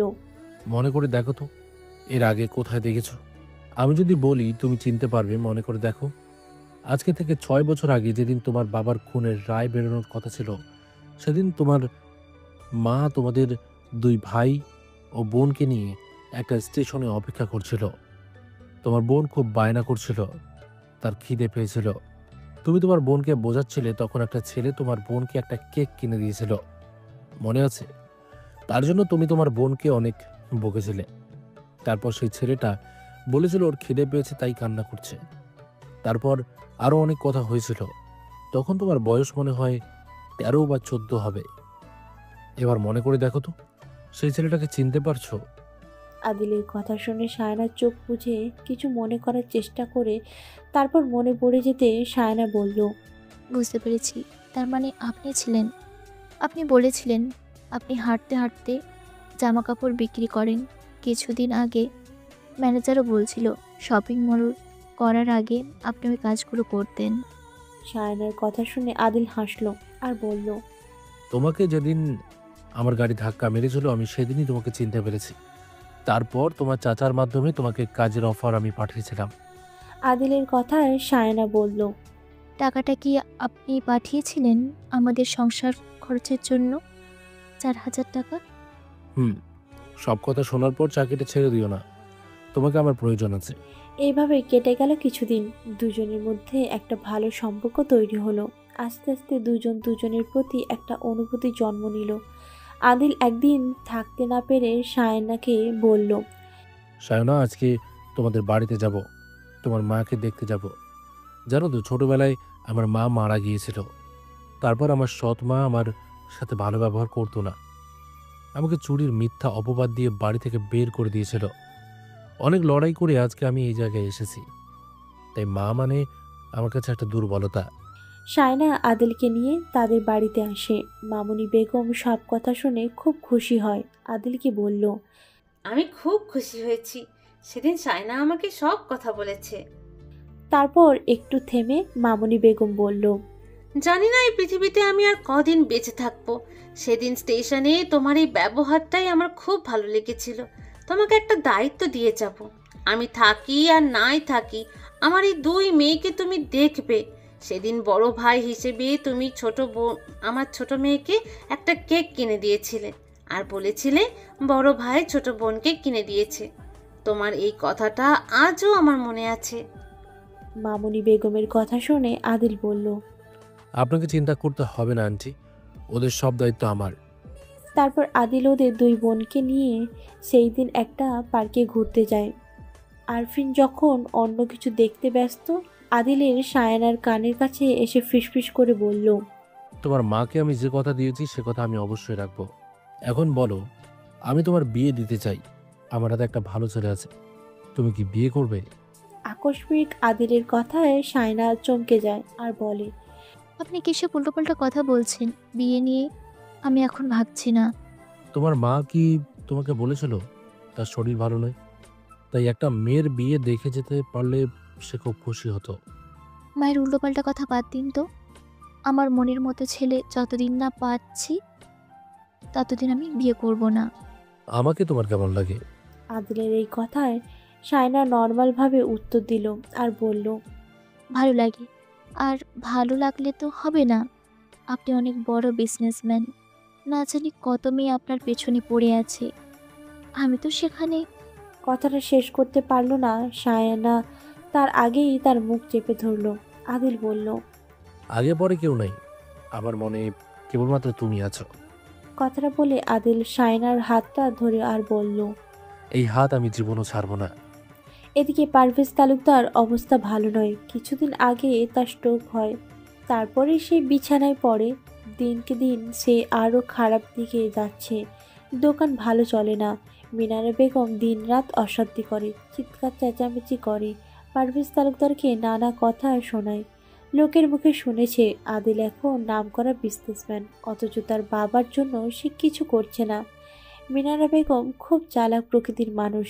সে ফারিয়াকে ফোন করলো আর ন্যাকা কান্না করতে করতে বলল, ফারিয়া, তোরা তো দুই ভাই বোনে ভালো আছিস, এদিকে তোর বাবার জন্য আমাদের অবস্থা খারাপ হয়ে গেল।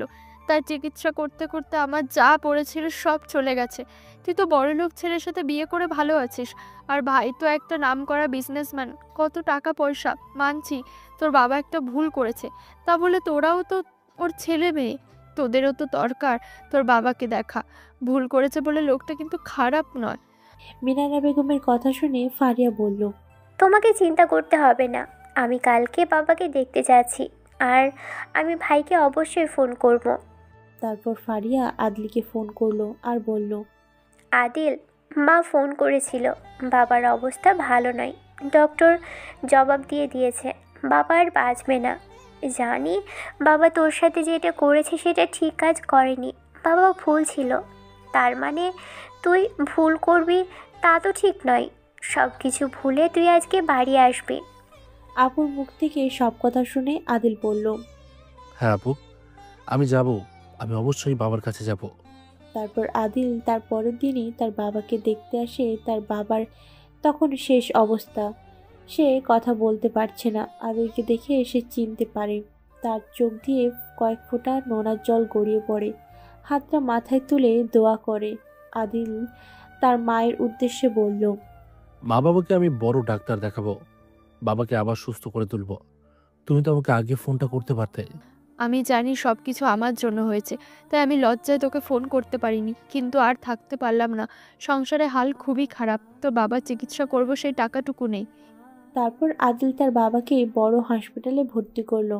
দীর্ঘদিনের অসুস্থ, তাই ডাক্তারে কিছু করা গেল না। 1 মাস পর পারভেজ তালুকদার মারা গেল। স্বামীর মৃত্যুর পর মিনারা বেগম আদিলকে জড়িয়ে ধরে কান্না করলাম আর বলল, এবার আমার কি হবে আদিল? এখন পর্যন্ত রুহির বিয়ে দিতে পারলাম না, আর তো আমাদের কিছু নেই। তোর বাবার চিকিৎসা করতে করতে সব শেষ হয়ে গেছে। মিনারা বেগমের কথায় আদিল মাকে সান্ত্বনা দিল আর বলল, তুমি চিন্তা করবে না, আমি তো আছি। নিজের মায়ের জন্য কিছু করতে পারিনি, তবে তোমাকে ফিরিয়ে দেব না। তুমি আমার মা, তোমার প্রতি সমস্ত দায়িত্ব আমি পালন করব। আর রুহি, সেও আমার ছোট বোন। এদিকে রুহি তার মায়ের মতো অহংকারী আর লোভী। একটা মেয়ে তাকে পাশের এলাকার একটা ছেলে তাকে ভালোবাসে। ছেলেটা মেকানিক, গ্যারেজের কাজ করে, কিন্তু রুহির অহংকারের জন্য সে তাকে কিছু বলতে পারে না। আজকে রুহি যখন বাড়ি আসছিল ঠিক সেই সময় সাজিদ রুহিকে বলল। রুহি, একটু দাঁড়াবে? তোমার সাথে আমার কিছু কথা আছে। সাজিদের কথায় রুহি দাঁড়িয়ে পড়ে। সাজিদ বলল, তোমাকে অনেক দিন থেকে বলবো বলবো করছিলাম। আসলে তোমাকে আমি পছন্দ করি। আমি দেখি তুমি প্রতিদিন এখান দিয়ে যাতায়াত করো। তোমাকে কবে থেকে ভালো লেগে গেছে বলতে পারবো না। আজকে অনেক সাহস করে তোমায় বললাম। সাজিদের কথা শুনে উগ্র ভাব দিয়ে বলল, তুমি ভাবলে কি করে তোমার মতো 2 টাকার মেকানিককে আমি ভালোবাসবো? আর কোনোদিন আমাকে এই ধরনের কথা বলবে না। আমার বড়লোক ছেলে পছন্দ। তোমার মতো গ্যারেজে কাজ করা ছেলে কখনোই আমার জন্য পারফেক্ট নয়। কথাটা শুনে সাজিদ আর কিছু বলে না। সাজিদের বয়স 24 বছর। মাধ্যমিক পাশ করে গ্যারেজে ঢুকে এখন সে সব রকম হাতের কাজ জানে। 2 ভাইয়ের মধ্যে সাজিদ বড়, খুব দায়িত্ববান এবং পরিশ্রমী ছেলে। নিজের চেষ্টায় এখন সে বাড়িতে তৈরি করেছে। বাবা মা প্রতি দায়িত্বশীল ভাইকে বাইরে পড়তে পাঠিয়েছে। রুহি বাড়িতে আসে। তার মা মিনারা বেগম বলল, কি রে, রাগে এরকম করছিস কেন? কি হলো তোর? মায়ের কথায় রুহি বলল, জানো মা, গ্যারেজে কাজ করে ওই সাজিদকে চেনো তো? ওই ছেলেটা নাকি আমাকে ভালোবাসে। আজকে প্রস্তাব দিয়েছে। আমি বলেছি তোমার মতো গরিব ভিখারির ছেলেকে আমার পছন্দ নয়। মেয়ের কথায় মিনারা বেগম হাসলো আর বলল, ঠিক করেছিস বলেছিস। তোকে দেখতে সুন্দর, কত ছেলেদের কাছে আসবে। কেন এরকম ছেলের সাথে ভালোবাসা করে জীবন নষ্ট করবি? তারপর থেকে সাজিদ আর কখনো রুহিকে কিছু বলে না। আজ প্রায় 6 বছর পর জামিনে সাগর চৌধুরী মুক্তি পায়। সে এসে প্রথমে মিনারা বেগমের সঙ্গে দেখা করে আর বলে, চাচি কেমন আছে? সাগর চৌধুরী কথা শুনে মিনারা বেগম মুখ ঘুরিয়ে নেয়। সেটা দেখে সাগর চৌধুরী বলল, মুখ ঘুরিয়ে কোনো লাভ নেই। আপনার সৎ মেয়ের সাথে আমার বিয়ে হলো না, তারপর 5 লক্ষ টাকা আমি যে আপনাকে দিয়েছিলাম সেই টাকাটা ফিরিয়ে দিন। সাগর চৌধুরীর কথায় খুব রেগে যায় মিনারা আর বলল, কিসের টাকা? আমি সব খরচ করে ফেলেছি। এখন আর কোনো টাকা নেই। আমি তো বলেছিলাম বিয়ে দেব। তুমি যদি পাপ করে জেলে যাও সে দোষ তো আমি নিতে পারি না। টাকা দিবেন কি না বলুন? বলেছি না কোনো টাকা নেই। তাই এখানে এসে আর টাকা টাকা করবে না। এখান থেকে বেরিয়ে যাও। আর কখনো যেন আমাদের এই বাড়ির সামনে তোমাকে না দেখি। জেল কাটা আসামিকে আমি ঘৃণা করি। মিনারা বেগম যখন সাগরকে এই কথাগুলো বলছিল ঠিক সেই সময় রুহিকে দেখতে পায়। সাগর মিনারা বেগমকে বলে, চাচি এটা আপনার মেয়ে তো? এই, আমার মেয়েকে একদম খারাপ চোখে দেখবে না জানোয়ার। তুই যা এখান থেকে। আমি তা না হলে পুলিশকে খবর দেব, তোকে আবার জেলে পাঠাবো। মিনারা বেগমের কোথায় সাগর আর কিছু বলে না। সে বাড়ি চলে আসে আর মনে মনে একটা প্ল্যান করে ফেলে। তারপরের দিন রুহি যখন যাচ্ছিল সাগর লোক লাগিয়ে তাকে তার বাগান বাড়িতে তুলে নিয়ে যায়। তাকে রেপ করে বিবস্ত্র অবস্থায় একটা পুরনো বাড়ির সামনে ফেলে রাখে। এদিকে সন্ধে হয়ে যায়, রুহি বাড়িতে আসে না। মিনারা বেগম খুব চিন্তা করতে থাকে। এত অসহায় তাকে কখনো লাগেনি। তার কান্না পেয়ে যায়। সে তখন কান্না করতে করতে আদিলকে ফোন করে আর বলে, বাবা আদিল, রুহিকে কোথাও খুঁজে পাচ্ছি না। সকাল 10টায় বেরিয়েছে, এখন রাত 11টা বেজে গেল। ফোনের সুইচ অফ। সব আত্মীয়র বাড়িতে খবর নিয়েছি, কেউ কিচ্ছু বলতে পারছে না। আমার শরীর ভালো নয় বাবা, আমি কোথায় খুঁজতে যাব? তুই একটু দেখ না, ও তো তোরও বোন হয়। মিনারা বেগমের কথায় আদিল বলল, তুমি চিন্তা করবে না, আমি এক্ষুনি দেখছি। কথাটা বলে আদিল ফারিয়াকে ফোন করে আর বলল, আপু, মা ফোন করেছিল, রুহিকে কোথাও খুঁজে পাওয়া যাচ্ছে না। সকাল 10টায় কলেজে যাবার নাম করে বেরিয়েছে, এখন রাত 11টা বাজে। তার মোবাইল সুইচ অফ। এত রাতে মেয়েটা কোথায় যেতে পারে তুই জানিস? রুহি ভালো নয়, মায়ের মতো মেয়েটা অহংকারী। দেখ, কোন বয়ফ্রেন্ডের সাথে রুম ডেট করতে গেছে হয়তো। তারপরও ফোন অফ রাখবে কেন? সেদিন শুনলাম সাগর চৌধুরীর দোকানে নাকি ঝামেলা করেছে আর মাকে বলেছে দেখে নেবে। সাগর চৌধুরীও আবার কিছু করলো না তো? পোড়া বাড়ির সামনে বিভস্ত রুহিকে অবস্থায় পাওয়া যায়। সাথে সাথে তাকে হাসপাতালে ভর্তি করা হয়। কেউ তাকে রেপ করে ওখানে ফেলে রেখেছিল। মিনারা বেগমের কাছে খবর আসে। মেয়ের এই অবস্থা দেখে মিনারা বেগম কান্নাকাটি করতে থাকে। তার বড় যা মান্তাসা বেগম বলল, মিনারা, এটা তো হওয়ার ছিল যে অন্যের ক্ষতি করে তার ক্ষতি আল্লাহ করে। তুই ফারিয়ার ক্ষতি করতে চেয়েছিস, দেখ আল্লাহ আজ তোর জন্য তোর মেয়ের জীবনে অভিশাপ ডেকে নিয়ে এলো। আমি তোকে খুব বিশ্বাস করে আমার দেওয়ারের সাথে বিয়ে দিয়েছিলাম, যাতে ওই দুই ছেলে মেয়েকে তুই ভালোবাসতে পারিস, নিজের মতো ভাবতে পারিস, কিন্তু তুই কথা রাখিস নি। আদেলকে মিথ্যা অপবাদ দিয়ে বাড়ি থেকে তাড়িয়ে দিলি। আর ফারিয়ার কথা বাকিটা বললাম না। নিজের কর্মের ফল তুই নিজেই পাচ্ছিস। সাথে একটা নিরীহ মেয়ে কষ্ট পাচ্ছে। শুধু তোর পাপের জন্য রুহির এই অবস্থা। মান্তাসা বেগমের কথায় মিনারা বেগম কিছু বলল না। পুলিশ সাগর চৌধুরীকে আবারও পুনরায় গ্রেপ্তার করে। সাগর চৌধুরী সব কিছু স্বীকার করে, 5 লক্ষ টাকা দিয়েছিল সেটাও বলে। এই ঘটনার প্রায় 15 দিন পর রুহি সুস্থ হয়। আদিল সব কিছু দায়িত্ব নেয়। সাজিদ সমস্ত ঘটনা জেনে সে আদিলের সঙ্গে দেখা করে আর বলল, ভাইয়া, আমার নাম সাজিদ, আমি একজন মেকানিক। আমি আপনার বোন রুহিকে ভালোবাসি, ওকে বিয়ে করতে চাই। ওর জীবনে যা ঘটেছে এসব নিয়ে আমার কোনো অভিযোগ নেই। আমি ওকে সুখে রাখার চেষ্টা করব। মা, সাজিদ রুহিকে বিয়ে করতে চাইছে। ও কিন্তু খুব পরিশ্রমী ও কর্মঠ ছেলে। তুমি যখন আমাকে বাড়ি থেকে তাড়িয়ে দিয়েছিলে, আমার কিছু ছিল না, কিন্তু আজকে আমি কোটিপতি। নিজের চেষ্টায় আজকে আমার সব কিছু হয়েছে। আমার বিশ্বাস সাজিদের একদিন সব হবে। তুমি আর আপত্তি করো না। এত কিছু ঘটনার পরও সাজিদ রুহিকে বিয়ে করতে চাইছে। তারপর খুব সাধারণভাবে ওদের দুজনের বিয়ে হয়। ফারিয়া আদিলকে বলল, ভাই, তুই এবার বিয়ে কর। আমার ছেলে মামি দেখবে বলে কান্নাকাটি করছে। হ্যাঁ আবু, বিয়ে তো করতেই হবে। তখন পাশ থেকে তন্ময় মির্জা বলল, আদিল, তোমার জীবনে কেউ আছে নাকি? যদি থাকে বলে দাও, তা না হলে আবার দেখাশোনা করতে হবে। বলো, তাহলে ঘটক লাগাচ্ছি, আমার জানাশোনা ঘটক আছে। তন্ময়ের কথায় আদিল হাসলো আর বলল, না ভাইয়া, ঘটক লাগাতে হবে না, অনেক আগেই তাকে মন দিয়ে দিয়েছি। আদিলের কথা শুনে ফারিয়া তন্ময় খুব খুশি হয়। তারপর দিন ফারিয়া খুব খুশি হয়ে শায়নাকে জড়িয়ে ধরে আর বলল, তুমি খুব ভাগ্যবতী। আদিলের মতো ছেলেকে তোমার জীবনে পাচ্ছ। আমার ভাইয়ের মতো মানুষ হয় না। ও জীবনে অনেক কষ্ট করেছে, আর যাই করো কখনো ওকে ছেড়ে যেও না। তখন পাশ থেকে আদিল বলল, আপু, ও কোথায় ছেড়ে যাবে? যেখানে যাক, ওকে আবার আমার কাছে ফিরে আসতেই হবে। আমি ছাড়া ওর কোনো গতি নেই। আমার হাত থেকে ও কখনো মুক্তি পাবে না। বুড়ি হয়ে গেলেও এই বুড়োর সাথে ওকে থাকতে হবে।